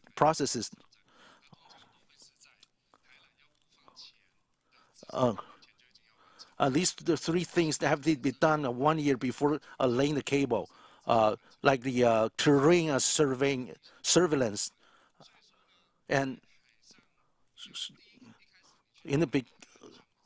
So when you have the project, you need to survey the terrains, and we use the survey ship to understand the geology,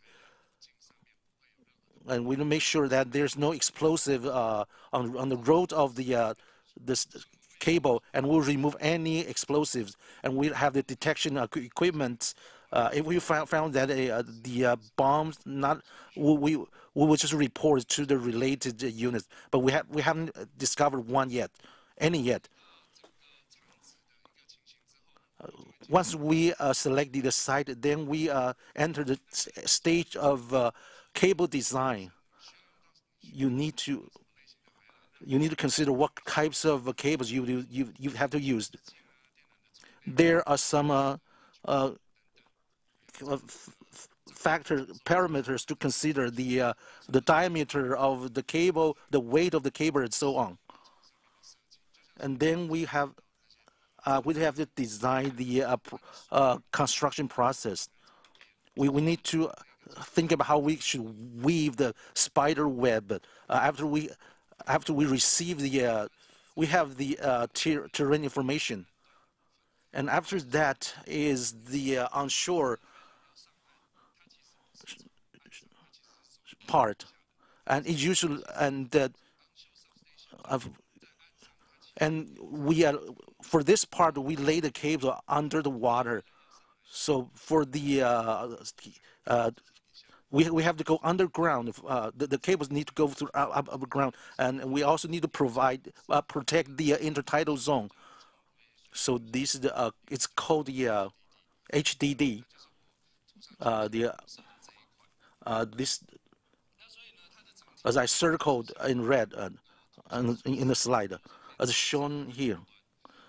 This is the shore part and the ship part, and you have to drill a tunnel underground, and this is the where the cable will go through when it reaches the shore. The HDD we participated, and on the left bottom corner you see you do the HDD work. We need to we'll do the drilling underground for the cable to go through and connect to the substation. These are the equipment for the HDD, like for example the driller on shore.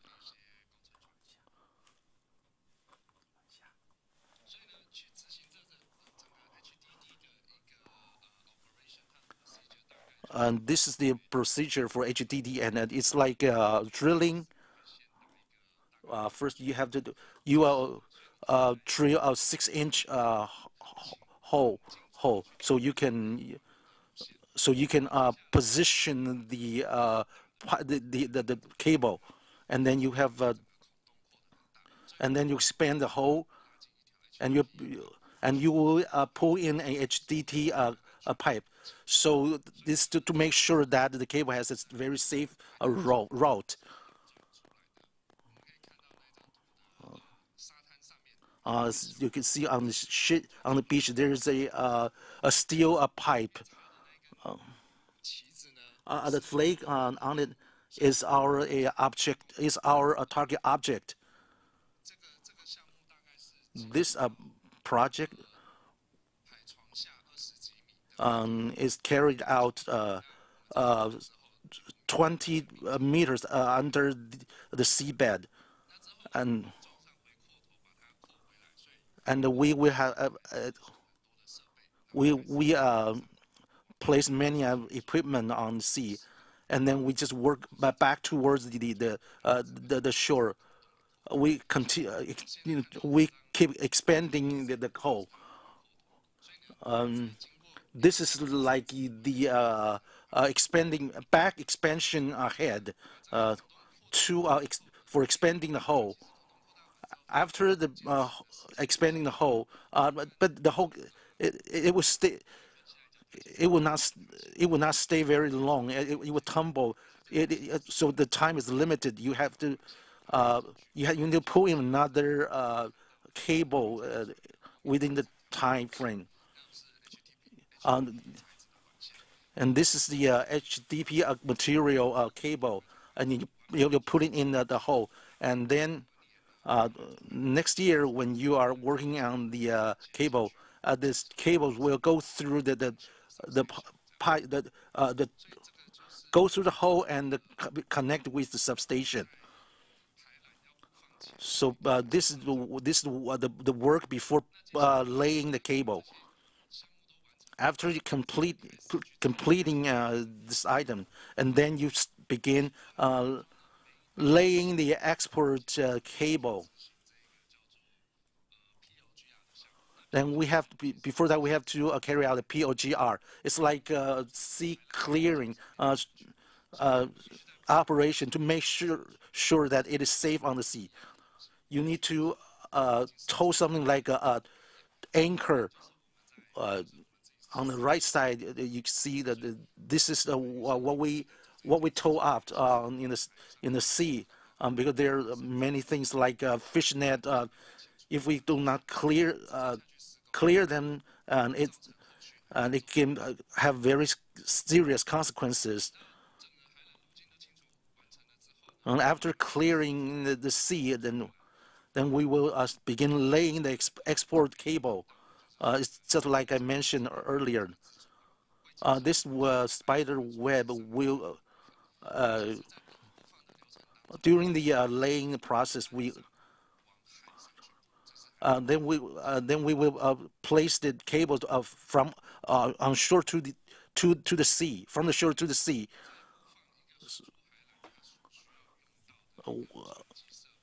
the equipment that's vessels we need for for laying the cable is the cable laying vessel, and also special barges and some support ship vessels.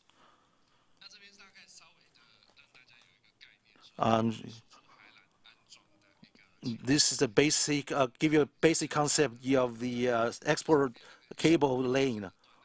And for the blue part, this is the first phase of the Thai Power project. After the HEDD, why is it a 1 kilometer?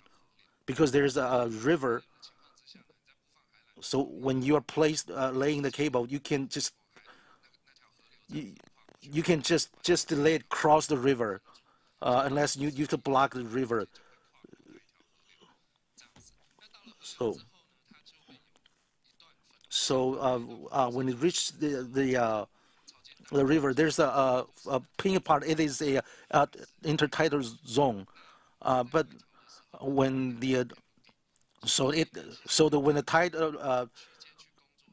goes up, it's a sea. But when the tide retreats, and then it's land. But you can use very big equipment, and you don't have you can't.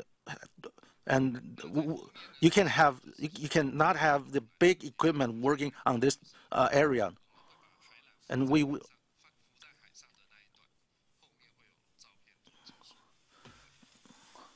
so when we are laying the export cable, we don't have the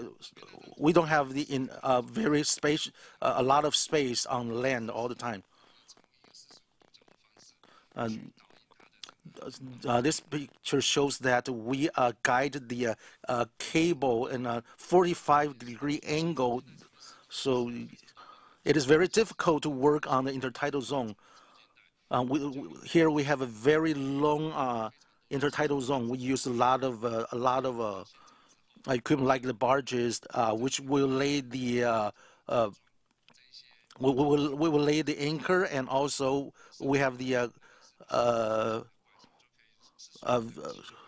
we will use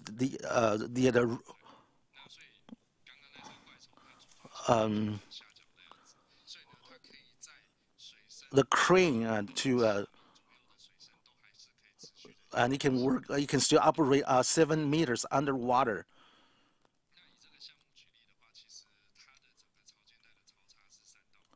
And the tidal difference is 3 to 5 meters. This is the so when the tide goes up, and then it's ocean, and when it retreats, resets, and it's land. Why we are working on the intertidal zone is because when we're laying the cable, then we have the tidal issue. Then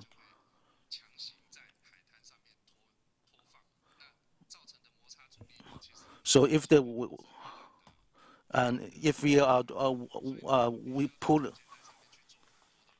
we need to we need to do many protection on the tidal zone to prevent the cable from being friction. There are some support vessels to make sure that the cable is straight. On the picture on the left shows the pulley, the wheel that we set up. We connect the cables to the cable laying vessel to pull the cable. This is what happens on the sea. There are some floating balls, so the cable can float on the sea. And there's a tension equipment to adjust the tension. And then it will enter and then the cable will go up, will reach the shore, and then we cut the floating ball, and the cable will sink, and then the cable laying is completed. And the next step is to bury the cable under the seabed. This shows the laying of the cable. After laying the export cable, then we enter the array cable part. In this stage, that you only use the array cable vessel and the export, and it used different machine than the export cable vessel. The process for the array cable is that it will pull the cable on the platform, and the platform will use the steel wire to connect with the vessel, and they pull the cable together. And when they move it to the second platform, the second jack form, how can we pull in the cable? So in this case, we need to cut the cable. So in the second platform, then we will pull the cable, and we will cut the cable in the first platform, and then we pull the so the cable between the jackets will be the jacket will connect the two platform, and then we can lay the cable. After laying the cable, we need to bury it in the sea, or it will be exposed on the seabed. Then we will lay a very heavy cable bearing laying machine. We would do it by spray bearing. We dig a ditch, and then we put the cable in the ditch, so we can preserve the cable effectively.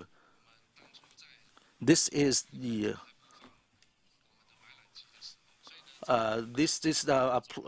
shows the placing of the cable bearing equipment. The last stage is after burying all the sea cables, they will do the termination and testing. So in this stage, you need to transport many engineers to the site. We will use a 3D dynamic a ladder, so the staff can climb to the jacket. So on the jacket part, it will not move. So the workers can go climb up and down the tower.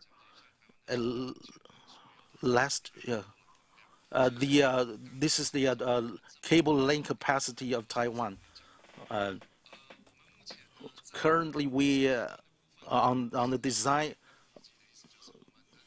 We're still learning, but we also participate in a lot of execution.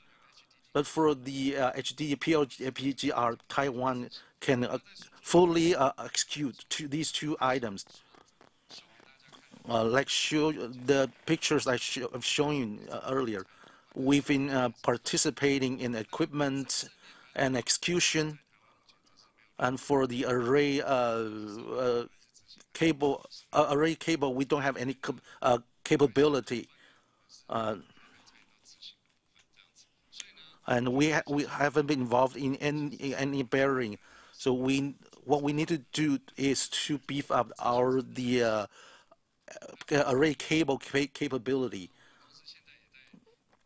now we've been trying to convert one of our vessels into a very capable vessel. For the vision of our company is to we build the large-scale offshore engineering installation capacity, because we currently there are only very few items we can do the installation, and we want to train more people, and the ultimate goal is to export equipment and the technology and experience service abroad.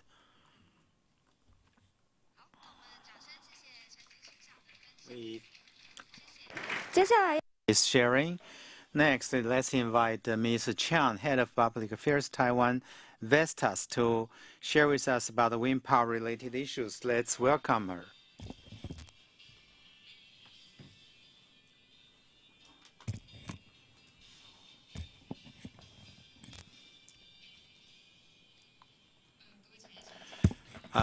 Good afternoon, everybody. I am Ms. Chan, Public Affairs, Taiwan Vestas. I was invited by General Manager Hu. Whatever he wants us to share, we would like to share with you. Right now, we serve Taipower's Class 2 power generation offshore power stations service. Taiwan has its own EPC manufacturing to implement this program, this project. Vestas was selected as the supplier for the offshore construction, and Mr. Chen already talked about a lot of marine cabling. Now I would like to expand this view. Right now, we are in a very subtle transformation. Taiwan is seriously attending the offshore wind power, and Taiwan has its position already. So in here, we can clearly see and feel that there's a strong need for the offshore wind. So I'd like to share this part with you. And of course, this is, we're talking about energy storage here, so I would like to share this with you also.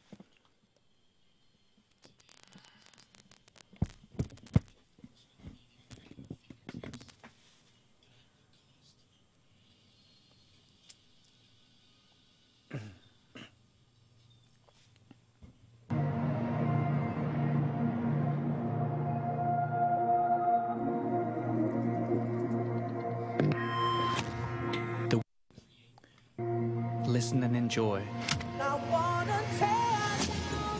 Not only impacts us, it also impacts the planet.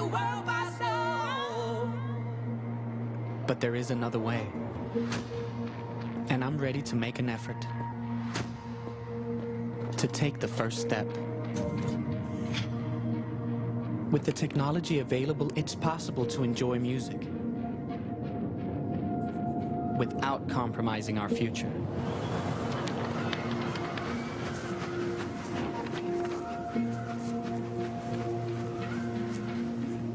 Music is like magic. And we have a vision to keep that magic alive.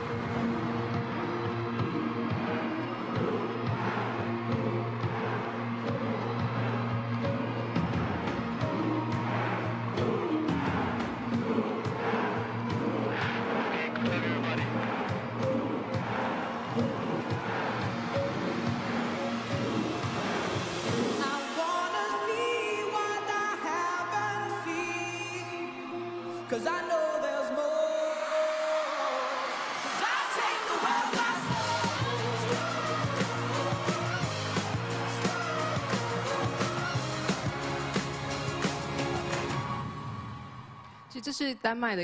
This is a Denmark singer. He has a vision. He hopes his concert is powered by green energy. So he asked Vestas, do you have such a solution to give it to me? So I told them that Denmark's concert singer, of course, we need to support that. So it's like a Gogoro. He did a big battery. It's like a container size. So they'll say, okay, it's nothing.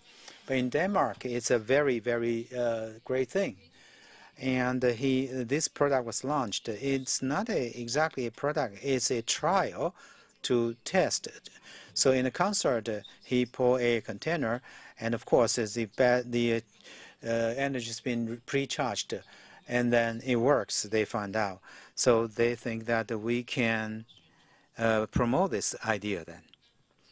So about the Vestas, maybe this industry we have a little bit understanding, but in Taiwan we may not be so well known to everyone. So I would like to still to cover a little bit about this. Vestas, 1979 launched the first windmill. The first windmill launched in 1979. It's only 30K. It's only 30K watt. In Taiwan, we're talking about 50 megawatt wind power generator. So it's 500 times difference. So you can see the whole industry is seriously working to upgrade and to use cheaper and faster way to get the wind power. Vestas, the core of Vestas are key. We started from a remote area, a village in Denmark, making the farmers' equipment. So until later, offshore wind power, people tried that later. They found it's a good thing, it's a useful product, and that technology is getting mature. So Vestas just jumped in and worked with Mitsubishi first, and then they get their share back and did by themselves, not only for the offshore wind power and also onshore and the energy storage and hydrogen power.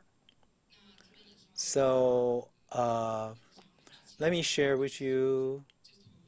We get in early, so in the whole world, 40 markets. As soon as the customer says they need the wind power, so they will get in touch with Vestas. So we always is the first one get into this market. So we have quite a lot of the manufacturers, and we set up the plants everywhere. So I'll show you our market share. As you can see, we have three familiar brands, Vestas, Siemens, and Mesa, and GE. So the installation set is about the same. Many markets will work together. So other than the three European and US brands, a lot of in China, we have OEM. So very good performance and aggressively doing things. It's like a Go-Wing, such as Go-Wing. They exceed the capacity of Siemens and Vestas. So their markets focusing on China and Southeast Asia. Coming back to the offshore wind is a hot topic now. This map is not to show that we are the offshore established market leader. It's not because China is doing the offshore, then we put a green dot in Taiwan. No, Taiwan itself is internationally recognized offshore wind power, having a very good size of the market, not only China. Europe, you have UK, Germany, Holland, and Denmark. However, because there are all sorts of factors, because Ukraine war, Putin made a change to this, and we all of a sudden realized the green wind power is very important. So U.S., Brazil is crazily doing the wind field. It's all by the gigawatt. North Africa in the Mediterranean Sea area and Australia area. So they are very much interested in this now.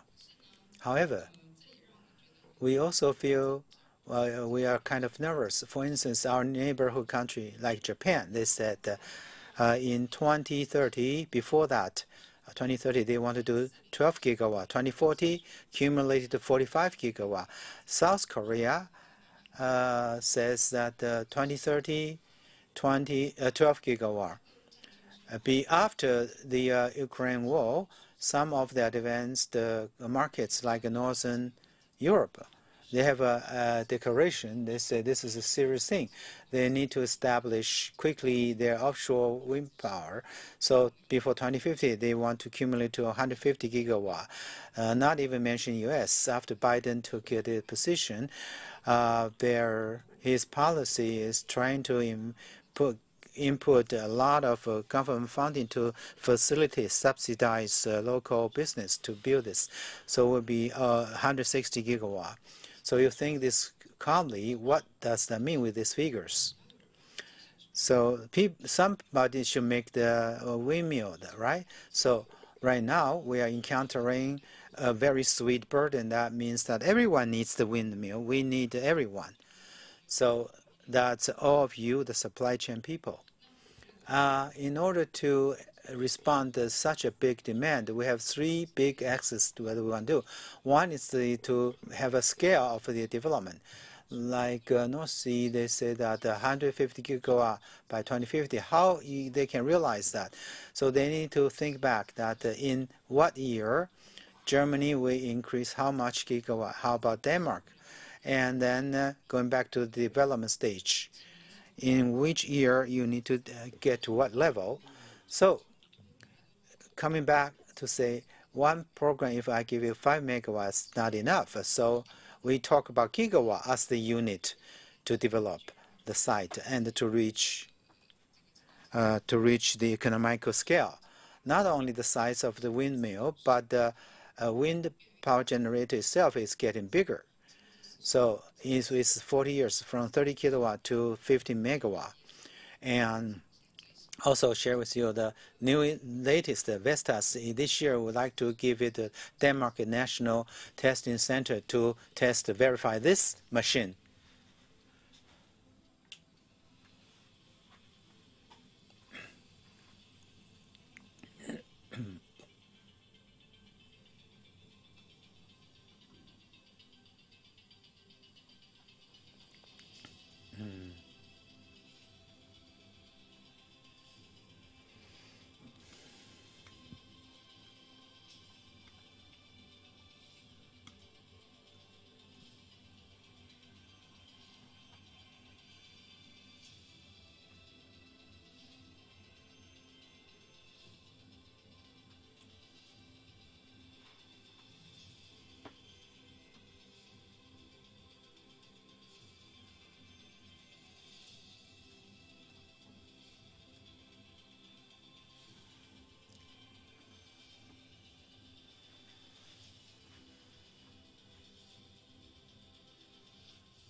So the size of this generator, it doesn't matter how big you can design, but you want to produce it. After production, you need to deliver on road and to the dock and through the ship to hang it up. And so these are all the work.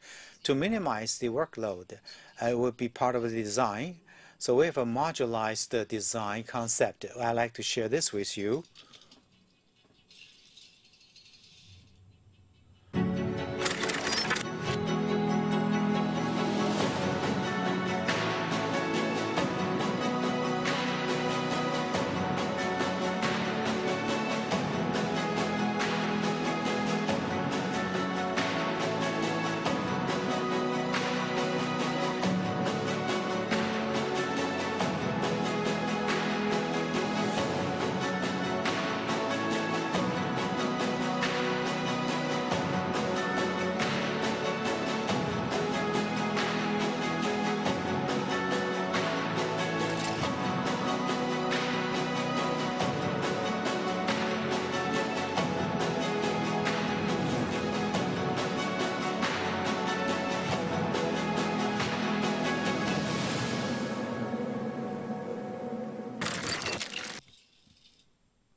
Well, the design concept, it's relating to energy storage, I think.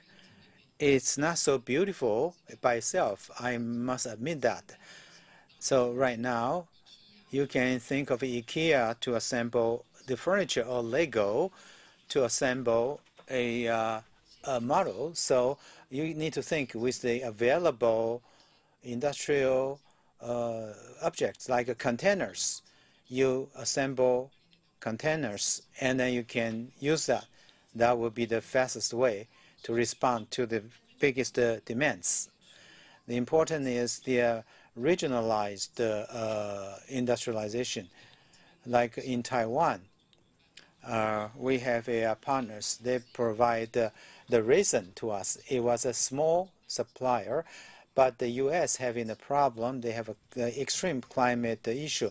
So we ask our supplier to supply this to the material for the blades. So it happens. So whether Vestas or many suppliers, they have this same situation. We are seeking for supply chain. We need to get a balance in the regions. In Taiwan, we need to work harder to focus on create a Taiwan's champion to provide next generation's components. That is my sharing. I have a lot because of the time. I will just stop right here. Thank you. Thank you, Ms. Chang. And we will have Q&A session later. So then we will invite Delta Senior Director, Mr. Paul I, Senior Director of Energy System Solution Business Department of Delta Energy, to share with us.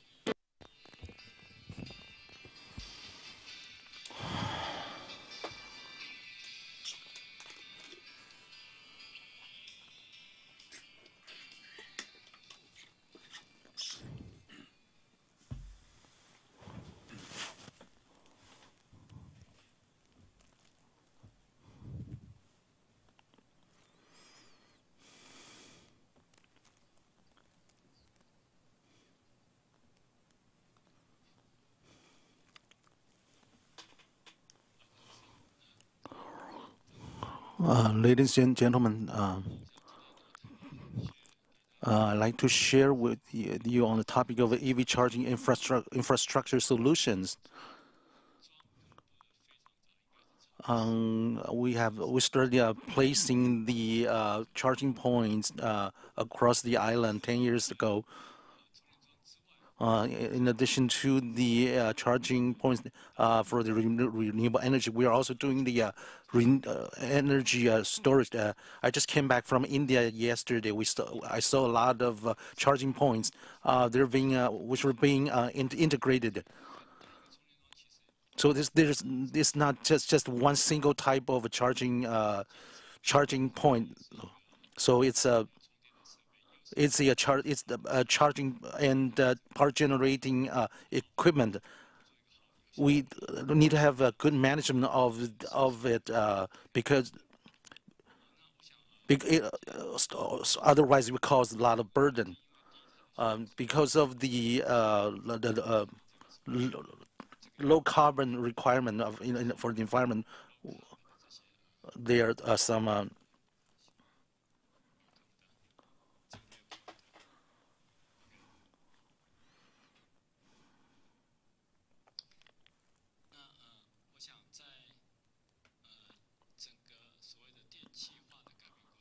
during the electrification process, how we can manage effectively is that issue.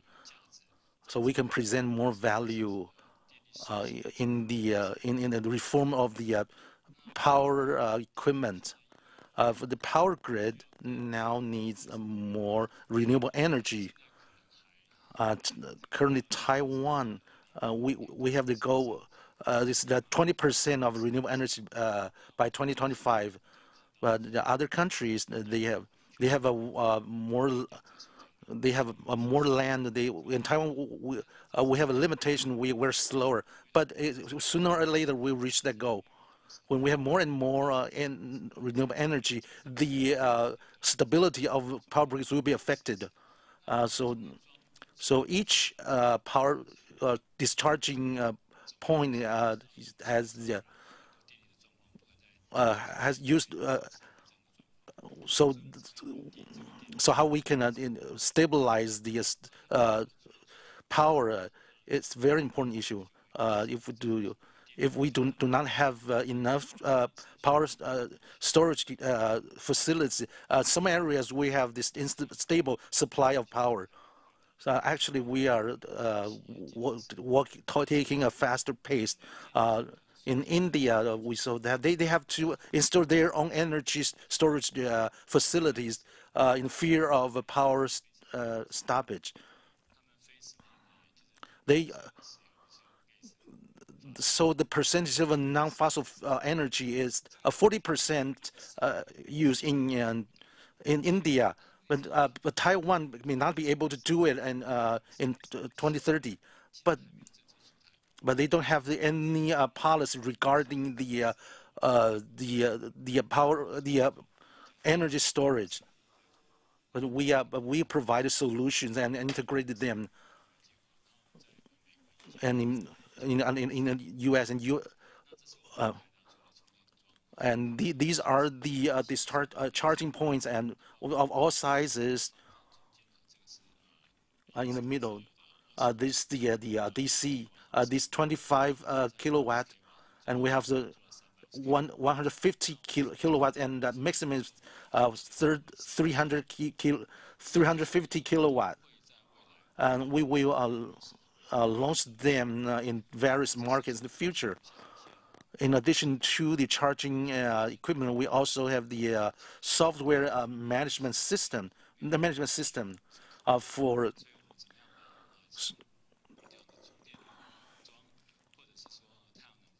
So we need to have a good coordination between the power grid, the charging stations.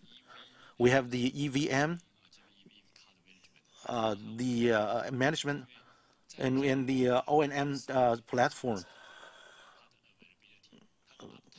So this uptime is important it's very important. If you have a low uptime, and then you have a penalty because you cannot perform your obligations. This picture is the microgrid of Delta, which integrates the charging points and also the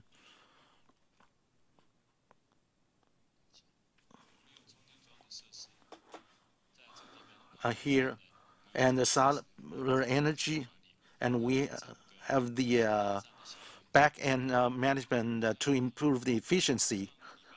Last week, when I went to India, there's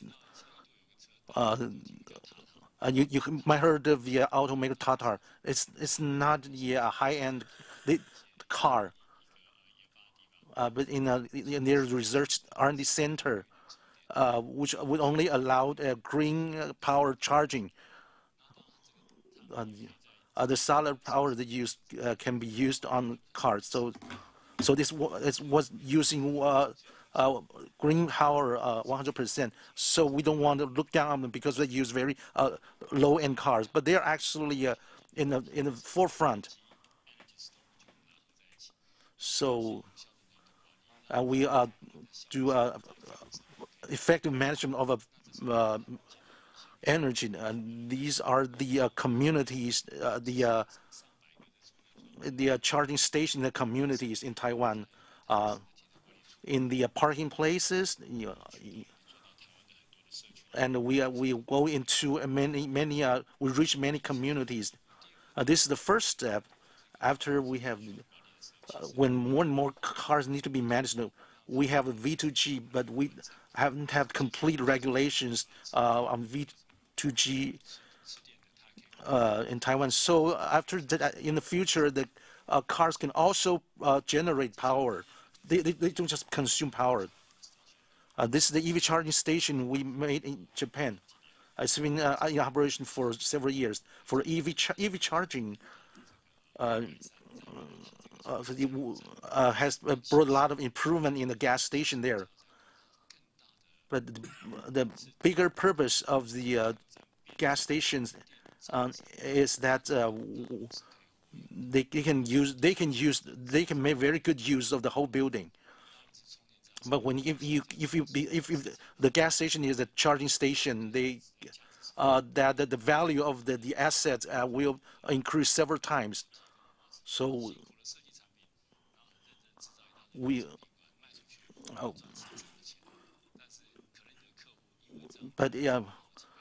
So the situation is that we painstakingly develop product, but we don't make a lot of money. But the users make a lot of money. Another example in Europe, in Amsterdam, near the airport, we installed many charging facilities like AC/DC and instant charging, and in the charging station, and also the energy management. The plug-in cars in Europe has 30% of the market share. So this is a very fast development. Before COVID-19, when we went to Holland, about 90% of the EV taxi are Tesla, and there were many charging points required. But the government have to evaluate to decide whether you can set up the charging points depending on the number of the charging points already set up in a certain place. The energy cost surged after the Russian-Ukraine war. For the operators, this is a great opportunity because there is great difference in power price. So if you have the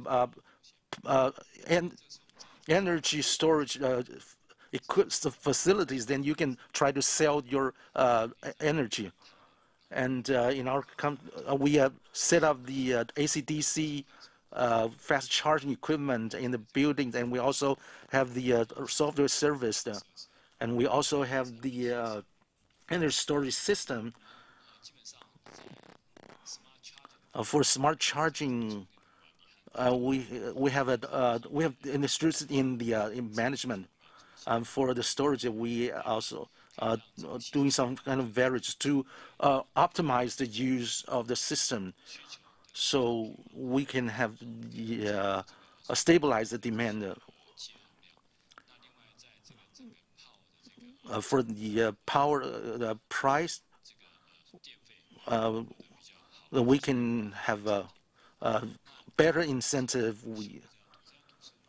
This picture is our headquarters in the power use of our headquarters in Europe.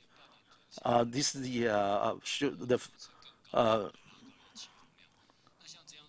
this picture we limit the contract capacity to 50 kilowatts. Here there can be some peaks because of the AC operation. Most people go to work after 8 o'clock, and they charge their cars during the work time. So in the highly densely populated areas, you don't need to charge your cars during the work time. But in Europe, where the population is not that dense, they need to drive 1 or 2 hours to go to work. So they are allowed to. So they will charge the cars during the car during the work time. So we in our company we have this charging points. This is a great incentive for our workers. So after we have the we placed after installing the charging points, then the peaking hours are not during the working hours. The green means the solar power, and along with the stored energy, and we can cope with all the burden, and then the smart charging function will extend to the afternoon time. So we will limit to after a 50 kilowatt, under 50 kilowatts, so it can be more efficient. You do not increase the burden of the system. And let's look at the approaches of other companies. Tesla, in addition to selling the EVs, it also sells PV and also an energy work to the enterprises. They use the remote management. If you have a service contract with Tesla, it can provide a VPP service to a power grid. It's been doing it already in Europe. There's a competitor, Sonnen. It has many EV chargers, and the Shell company acquired the Sonnen, and now Shell can do the same thing. Sonnen used to have a community. It's called Sonnen Battery. If there's customers, I can group our customers. So in our community for exchange. After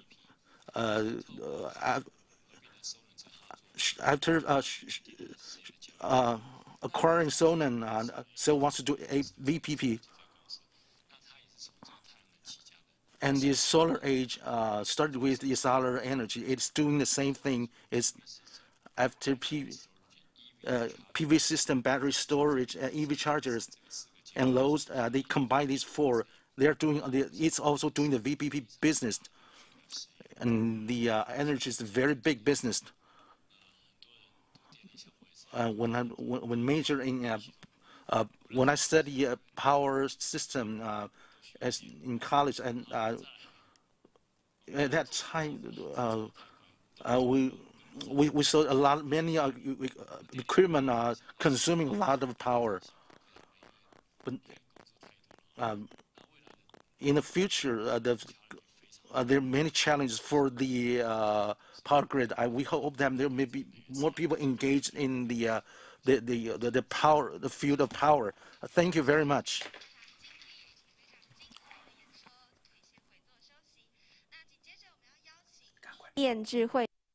Okay, let's welcome Mr. Roger Chen, Director of eNeox X Taiwan, to share with us. Let's give the time to Mr. Chen.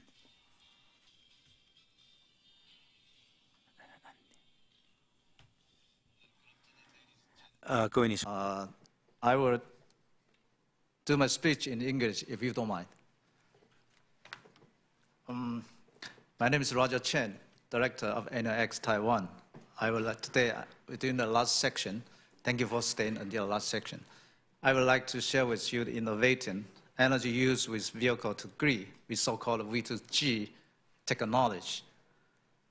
For those you don't already know eNeox, I would like to briefly introduce eNeox to you. eNeox belongs to the eNeox Group,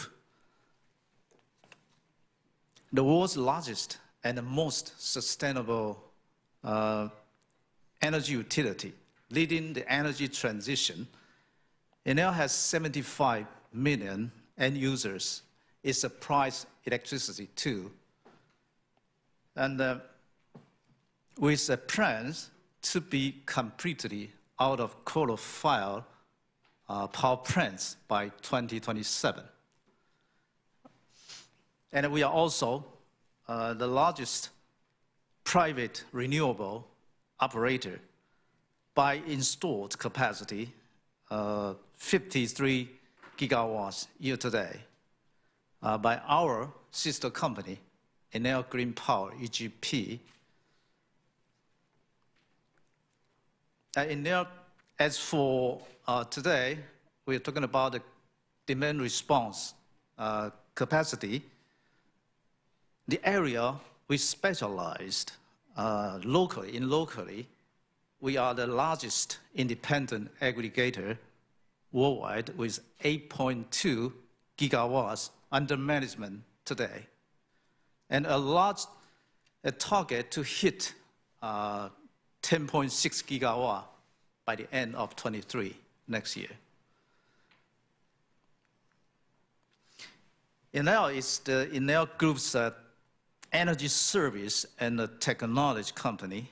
We are an enterprise driven by three key elements, which are electrification, digitalization, and decarbonization. We unlock new opportunities for businesses to innovate how they use energy to help achieve sustainability targets and to support the clean energy transition and earn a new revenue stream. Today in Taiwan, we are focused on three categories, which are demand response, battery energy storage system, and renewable energy retailing. With our virtual power plant, which we call VPP, we aggregate distributed energy resources from the industry and offer these resources to support the electricity grid. This ensures Taiwan's grid remains stable and secure, while helping to integrate more renewable power sources. Enel is the first VPP and demand response aggregator, and Taiwan, our office in Taipei, opened in late 2016. Today, we have performed 60 plus TBC's dispatch events with average performance 133%. We have a 24/7 network operation center, we call it NOC, which runs 365 days a year. The NOC is our global real-time operator, we call it RTO, for dispatch events.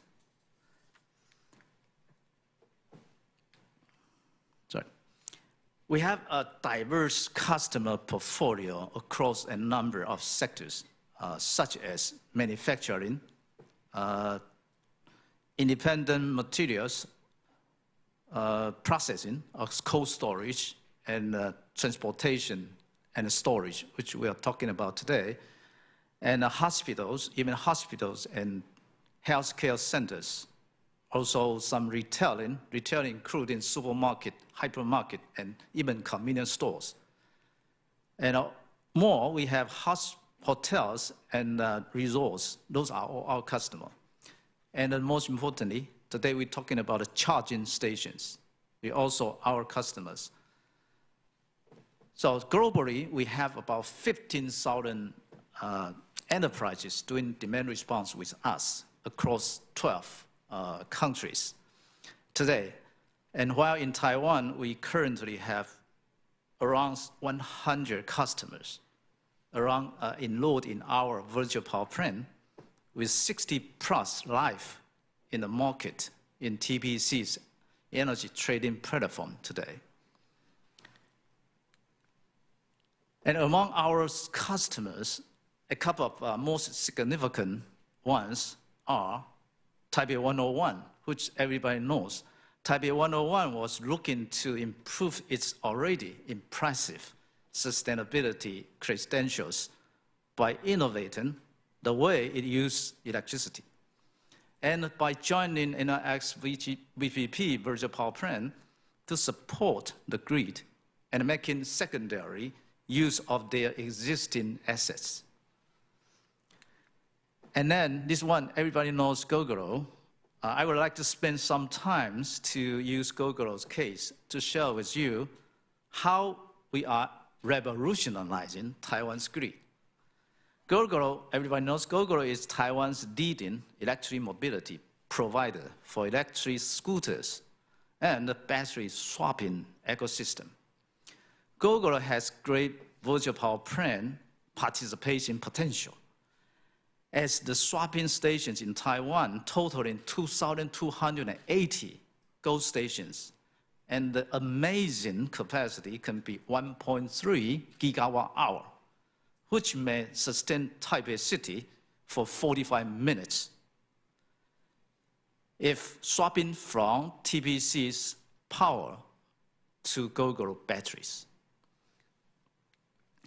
I think here is the illustrative examples of how the energy from the EV scooters batteries contribute to the grid, the so-called V2G practice. And if I'm looking at the diagrams, when TPC recognizes an upcoming supply-demand imbalance and sends a dispatch notification to the market, including InnoX, and then InnoX will activate its virtual power plant portfolio to respond to the grid need, including Gogoro Go stations. And then Gogoro will create value by temporarily powering down or exporting energy from the Go stations during the designated period. And then when the grid need is over, InnoX will notify Gogoro and the Go stations to go back all their energy consumptions to restore to the regular usage. Okay, and finally, Gogoro will be rewarded for supporting the grid and earns regular payments for the contribution to the grid sustainability, to the grid stability. Okay. And then the V2G technology is proven to be feasible and has been discussed for many years. But today, we have mostly seen small-scale trials. InnoX is the first one to realize a commercial application with this technology. Well, it is exciting that everybody are moving towards a cleaner energy system. The transition poses some challenges that business should consider, because renewable energy sources are volatile and intermittent. This means firming capacity is needed to ensure the grid remains secure at all times. By 2025, Taiwan's 20% renewable energy target, everyone has work to do, especially the major electricity consumer. We call it 用电大户, right? To move towards this goal, the opportunity for business here is to participate in a virtual power plant, VPP, to make their energy load available at all times when the grid is under stress, with little to no impact to their operations. This supports renewable energy on the grid and allows business to earn payments for participation. InnoX's goal is to support businesses in their energy transition as Taiwan is striving towards our goal of reaching the energy mix of 20% renewables, 30% coal, and 50% natural gas by 2025. We believe by supporting business to leverage their existing energy assets to participate in ancillary services program can help to accelerate Taiwan's energy transition and further achieve net zero. I would like to conclude my speech with how virtual power plant helps to meet United Nations goal, those 17 goals, which also echo and align with InnoX's 3 key elements: decarbonization and electrification and digitalization. The ultimate goal is to avoid climate change and save our Earth. I think this is the last session, so I would like to thank you for your listening. And if you want to have any question or you want to learn more, please check our website and Facebook. Thank you. Thank you very much. Thank you，谢谢，也谢谢陈维婷总经理。Thank you, General Manager Chan's sharing. We thank you to stay to the end, and we will have the last Q&A session. I'm sure you have a lot of thoughts that you want to share with us. So in this session, we'd like to invite the moderator, Mr. Wilson Hu, Managing Director of Board of TEEMA. Let's welcome Mr. Hu.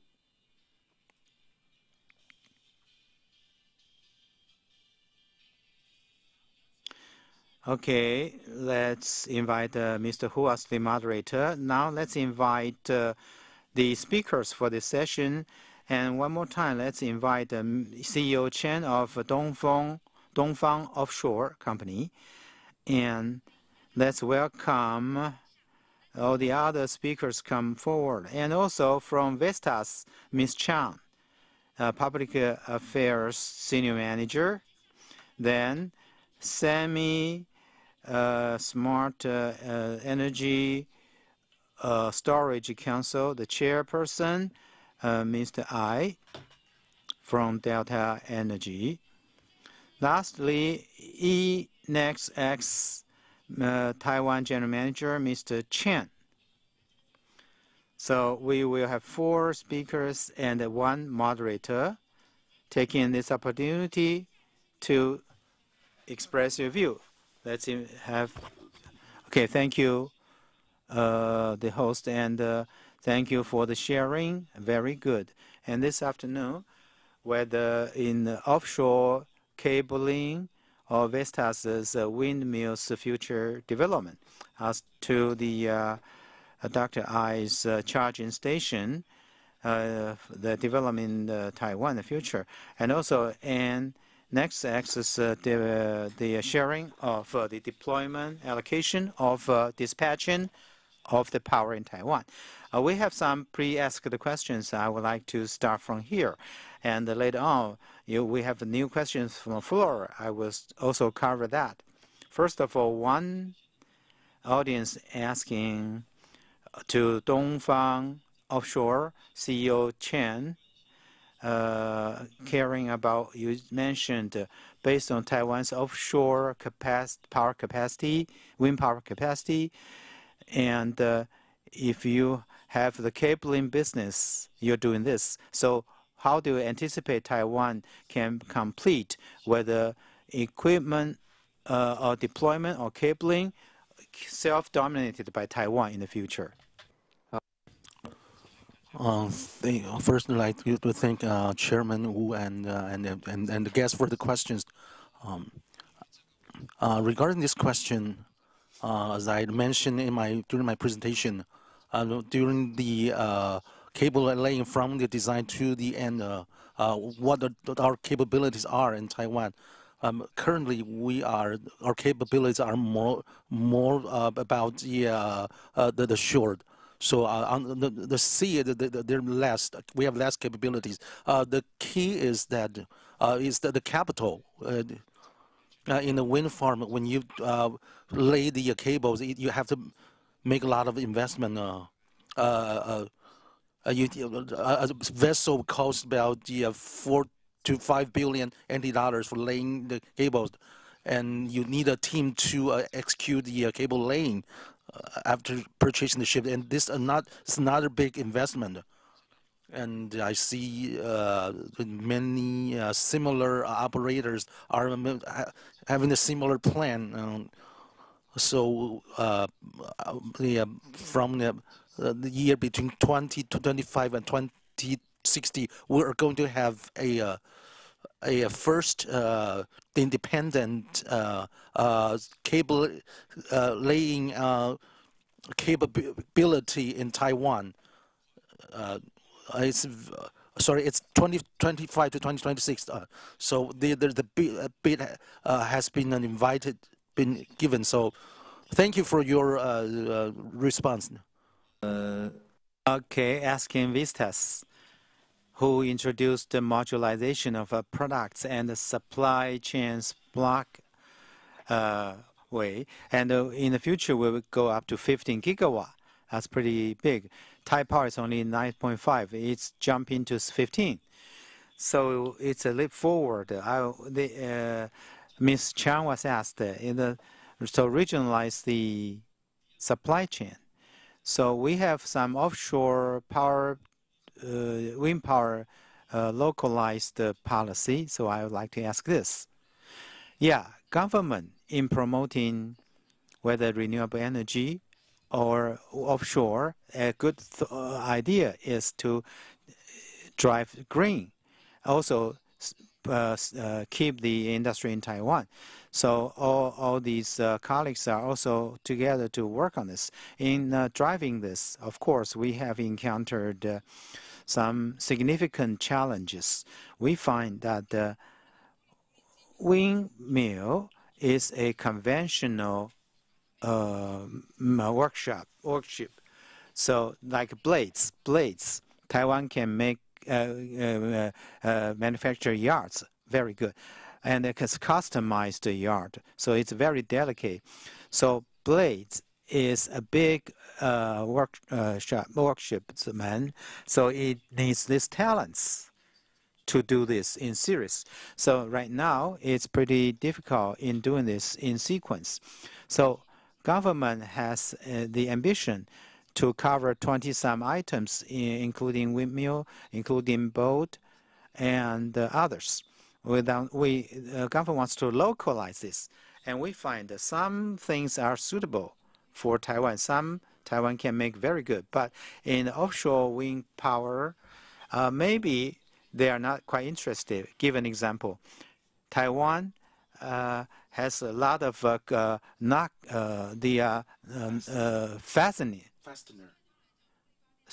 fasteners kingdom. So they know how to do that. But this, for them, is very small for this order. Quantity is very small. So this may not be what they want to do. So we encounter a lot of this. And we also would like to reflect this cumulative experience to the government with different suppliers, whether for the ship, vessel, for the windmill, for the undersea equipment. We can focus on certain area to create a very strong competitiveness, and we catch the core, and then we can create a very good supply chain to then create a whole system. We want to focus on this. So lastly, to regionalize this supply chain, Taiwan, Japan, South Korea, or Vietnam, I think we are complement each other. As you know, that the steel industry in South Korea has its strengths, and Japan, mechanical electrical machine is strong. Taiwan, semiconductor, Vietnam, its labor is cheap. In the manufacturing, it has its strengths. So in different market, we can link together. Asian Pacific, let me say something relating to politics. So this, also we have the European colleagues, they all worry about this also. China suppliers, they have a very good advantage in the cost. So with that cost, they will sell windmill to Europe. People may worry about this, like something happened 15 years ago, like a solar panel, power panel, will cause the big impact to other suppliers. So taking this critical moment, we would like to establish this supply chain with other component supply in Europe, and telling the windmill suppliers, telling them our Asian Pacific's manufacturing capability is very strong and can be trusted. We can build partnerships. So I would like to propose this to government. Thank you, Ms. Chang. I would like to ask Mr. Ai. For the energy system solutions that you are, Dr. Ai is an expert. There are two questions for you. One is that for the energy storage system, how can it help the EVs? How can you help with the deployment of the EV charging station? What kind of EV charging stations are suitable for installing the storage system?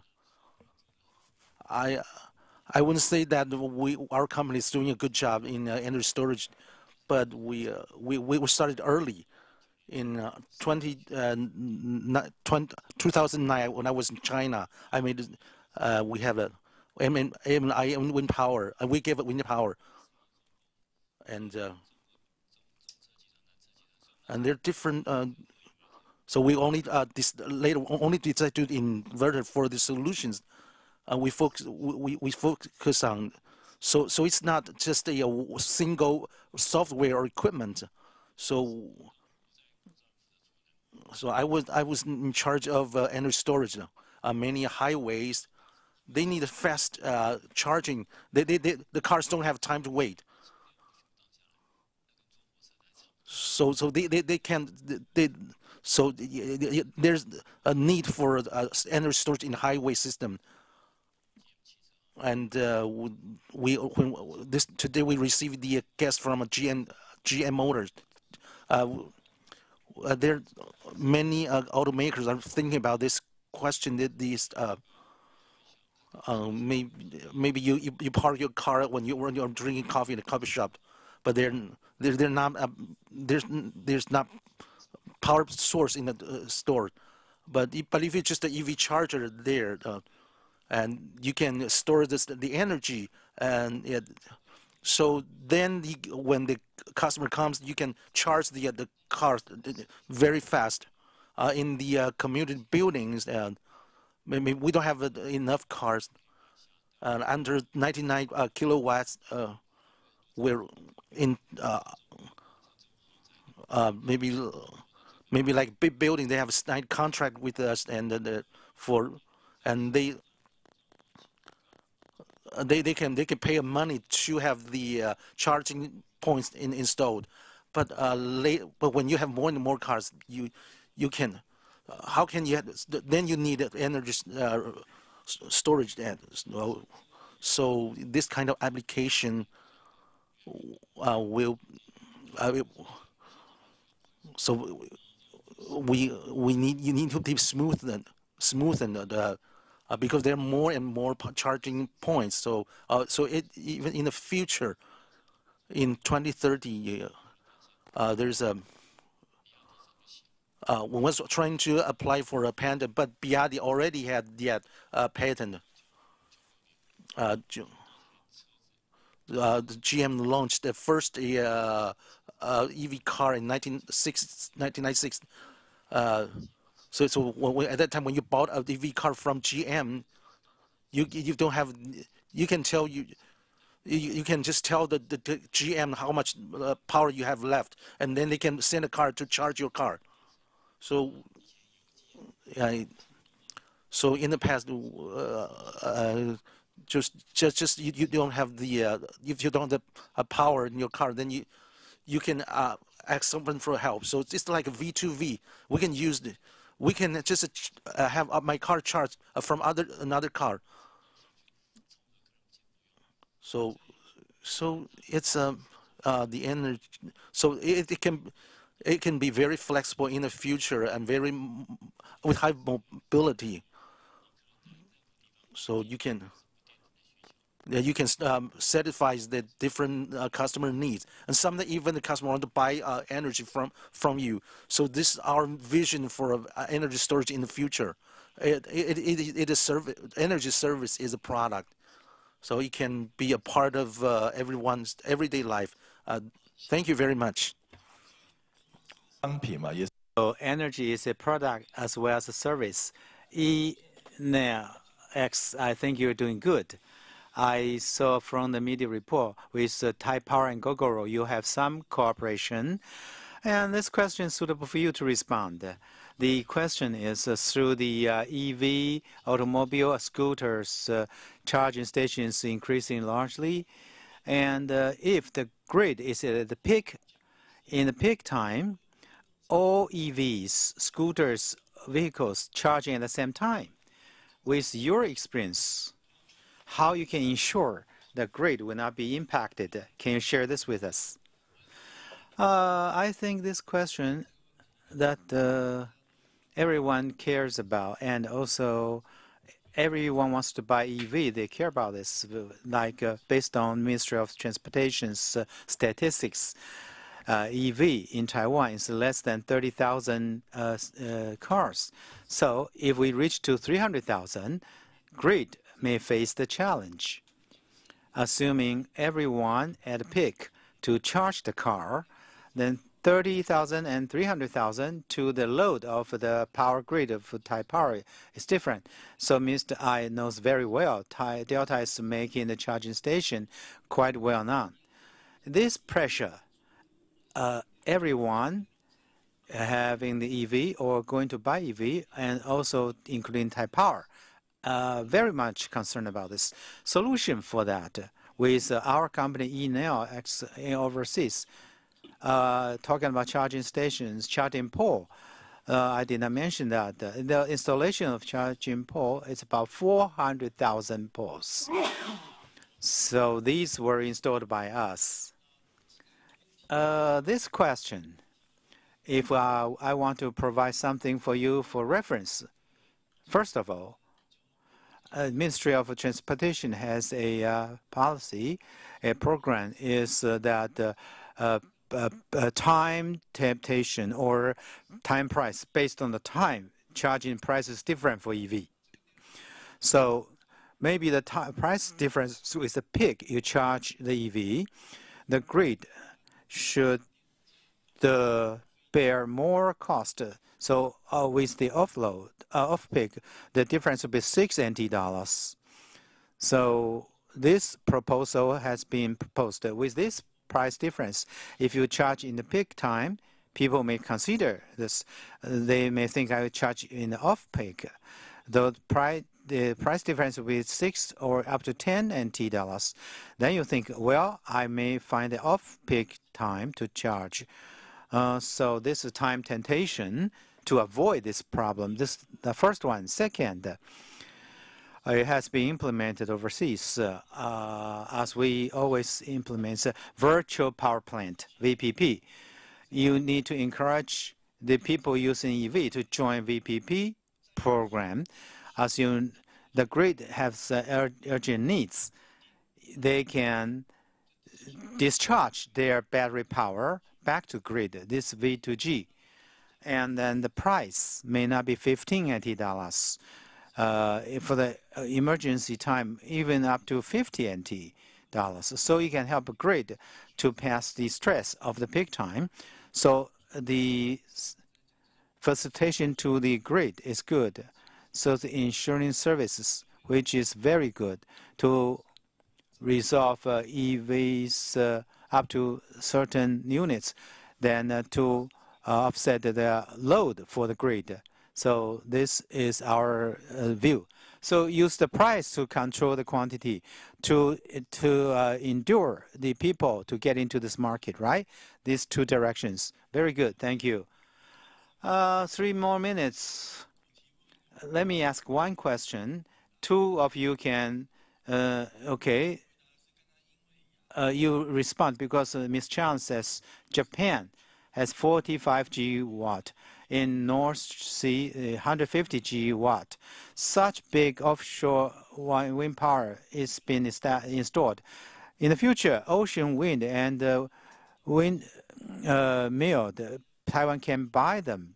So how Taiwan can prepare for the whole world is trying to grab the vessel and the windmill, and with Mr. Chen and Mr. I, we care very much about charging pole.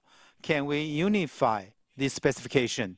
Because all the gas stations having the same size of the injecting specification.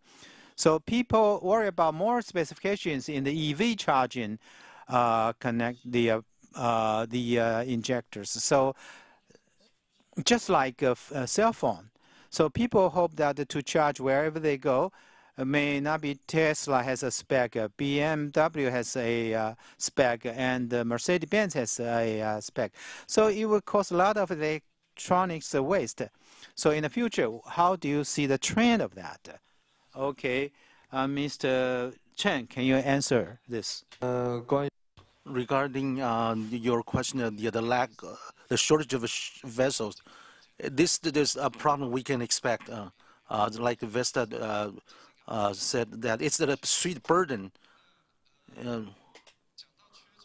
for the shortage of vessels. For example, like what happened 2 to 3 years ago.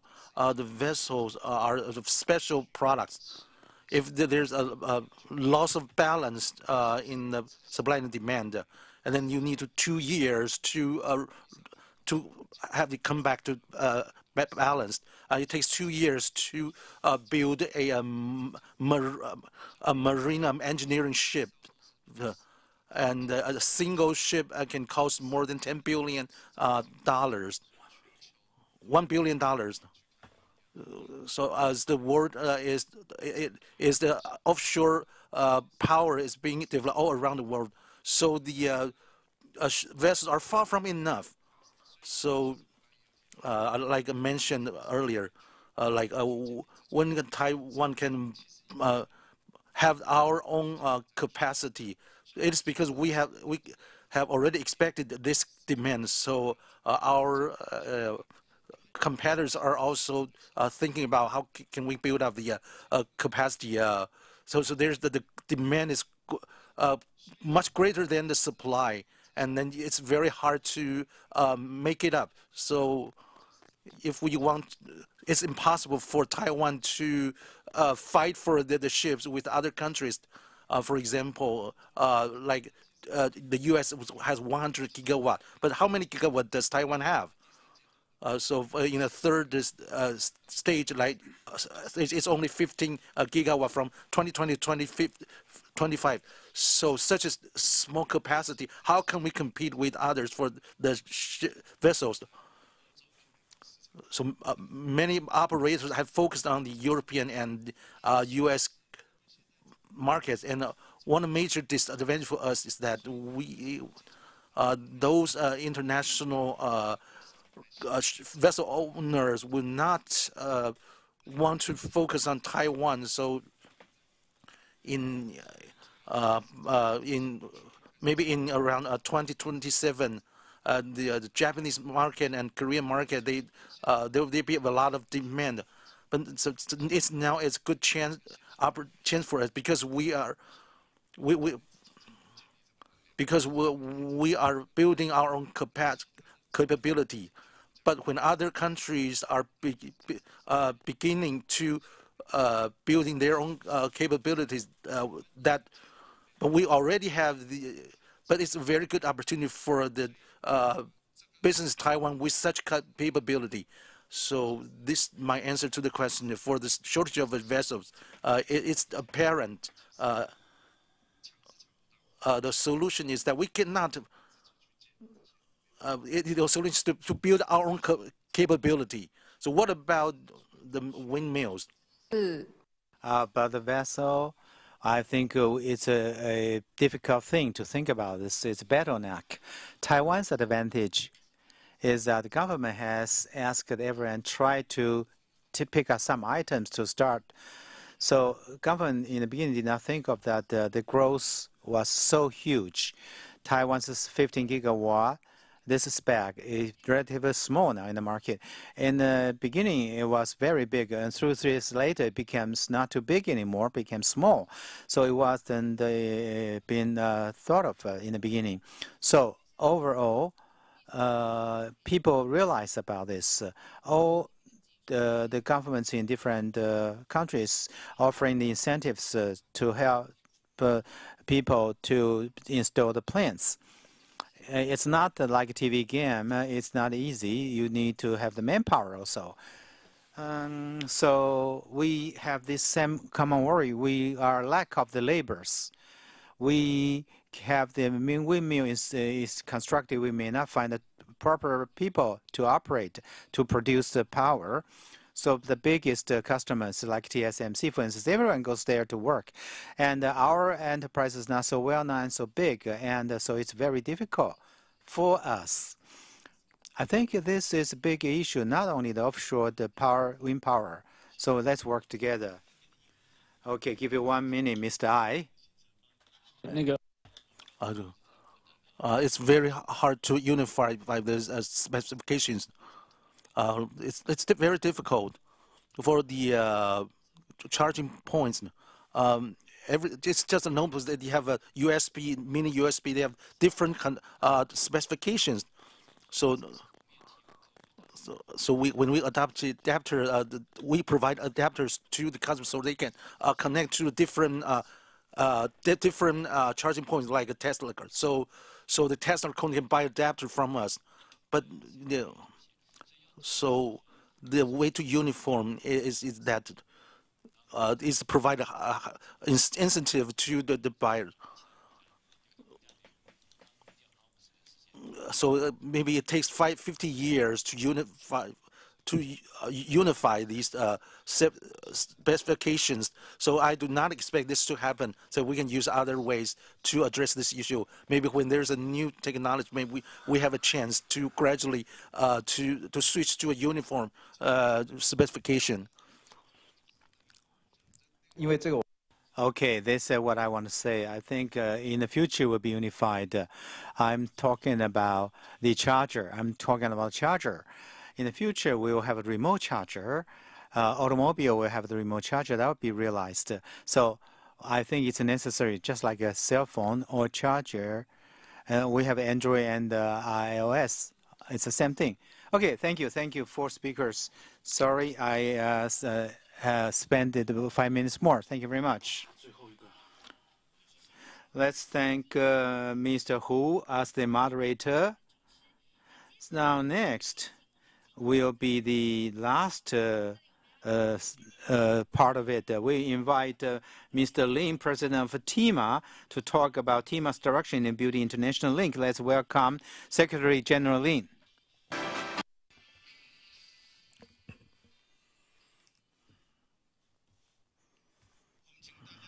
I'd like to ask you to give the big hand to the speakers.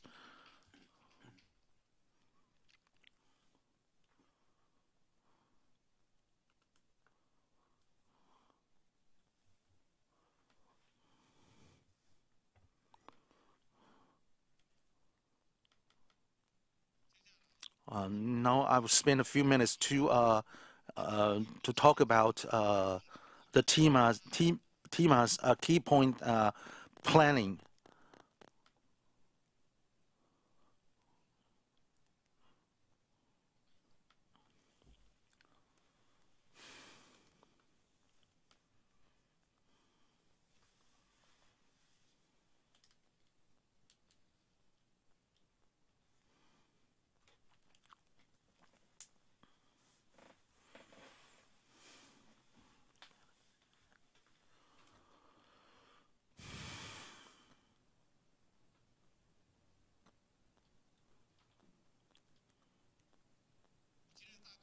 On the outlines, including the key points of our presence in the world.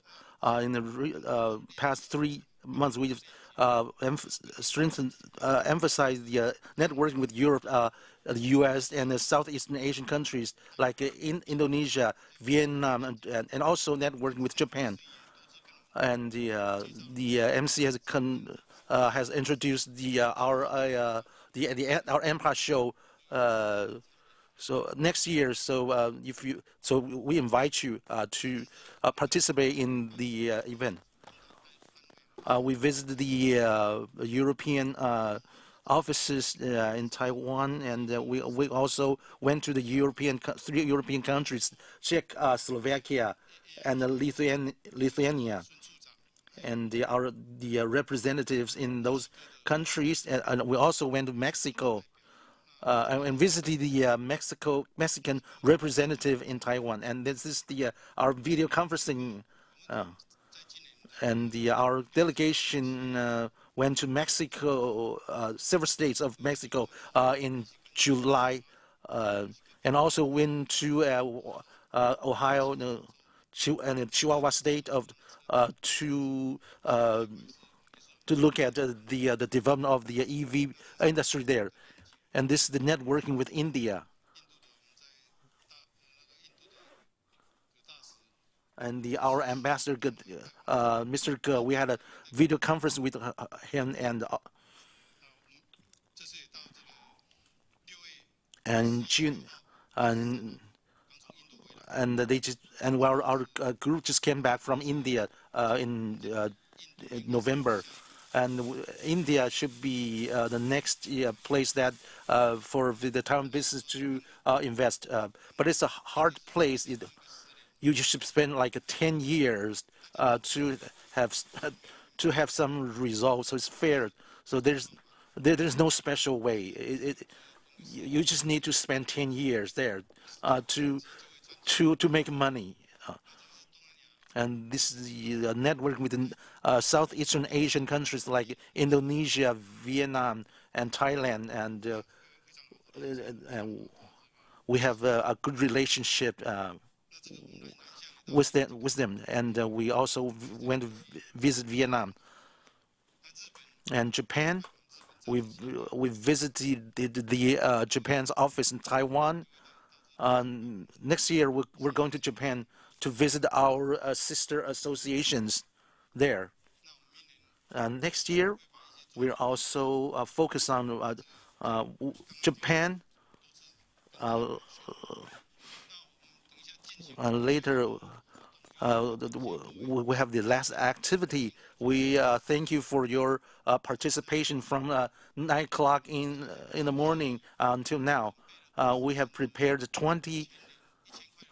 1,000 voucher for the PX Mart supermarket. So as the prize for the winners of the lucky draw, and if you haven't put in your paper, then you can. So now we're just picking the winners. No. We have Mr. Hu will pick 5 winners.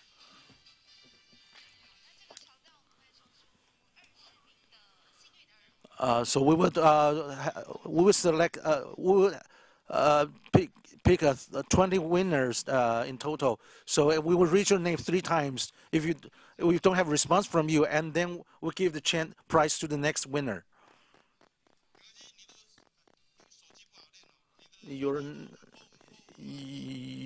The 359334. Mr. Zhang, are you here? Yeah. Congratulations. Okay. Yeah. Just come up here to take the prize. 674126. Are you here? Mr. Wang, 674126. Mr. Wang, okay, then we'll give it to the next winner. Mr. Shen Youlin, 764125. Congratulations, the second winner. Third winner, Mr. Zhang Dejing. Congratulations. Fourth, Mr. Li Jiayi. Mr. Li Jiayi, 674119. Congratulations. The fourth winner. The fifth winner, Mr. Cai Donghua.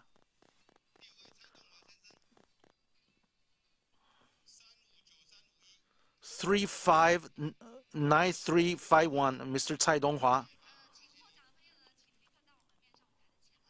Yeah, the winners, please face the front of the stage. Mr. Cai Dongsen, Mr. Wu Zhenting, congratulations.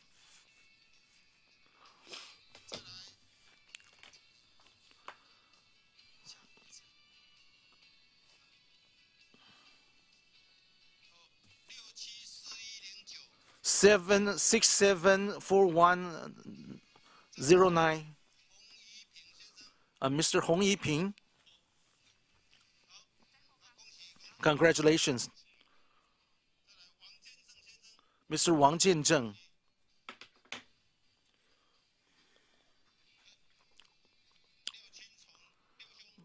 Mr. Liao Qingchong. Congratulations, bro. Mr. Liu Zhelin. Congratulations.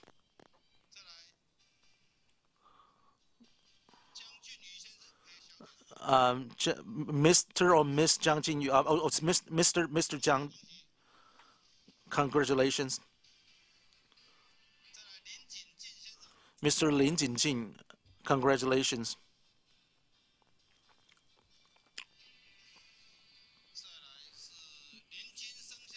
Mr. Lin Jinsheng.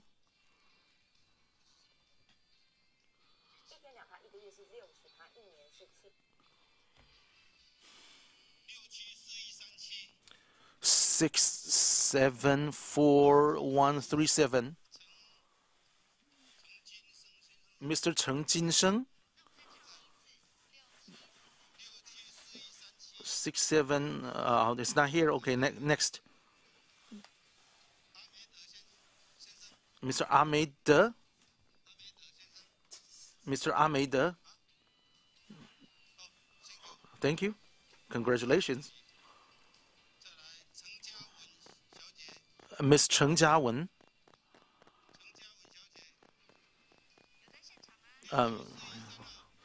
6, 7, 4, 1, 3, 2. Are you here? No? Okay. Ali? Mr. Ali? Congratulations. Mr. Liu Kai, congratulations. We have a few more.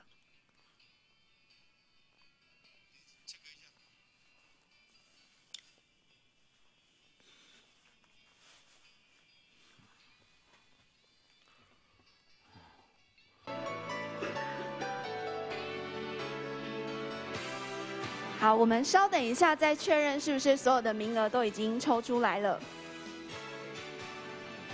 好，那我们再抽3个，因为刚刚有不在的。还有三个名额哦。再请秘书长帮我们抽出3位了。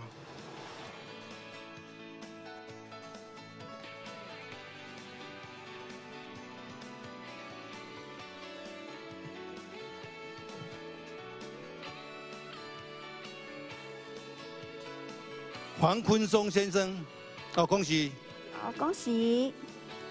严秀雅小姐吧，严秀雅小姐，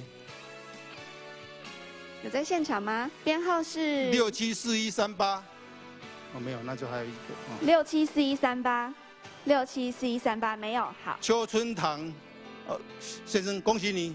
好，那再一位。好，那再一位啊。没有了。啊？ 好，那刚好了。那我们刚20位都抽完了。刚刚不是有一位？对他们少算了，所以少算了是吗？对。好，那就谢谢各位，谢谢。好，谢谢，也谢谢秘书长。那也再次呢，感谢所有各位贵宾呢，今天一早到现在和我们一同参与今天的论坛，相信各位呢一定都收获满满。那我们今天的论坛也在这里圆满结束。那离开的时候呢，请大家务必记得携带您的随身物品，希望大家今天都有满满的收获。祝各位身体健康，万事如意，非常感谢。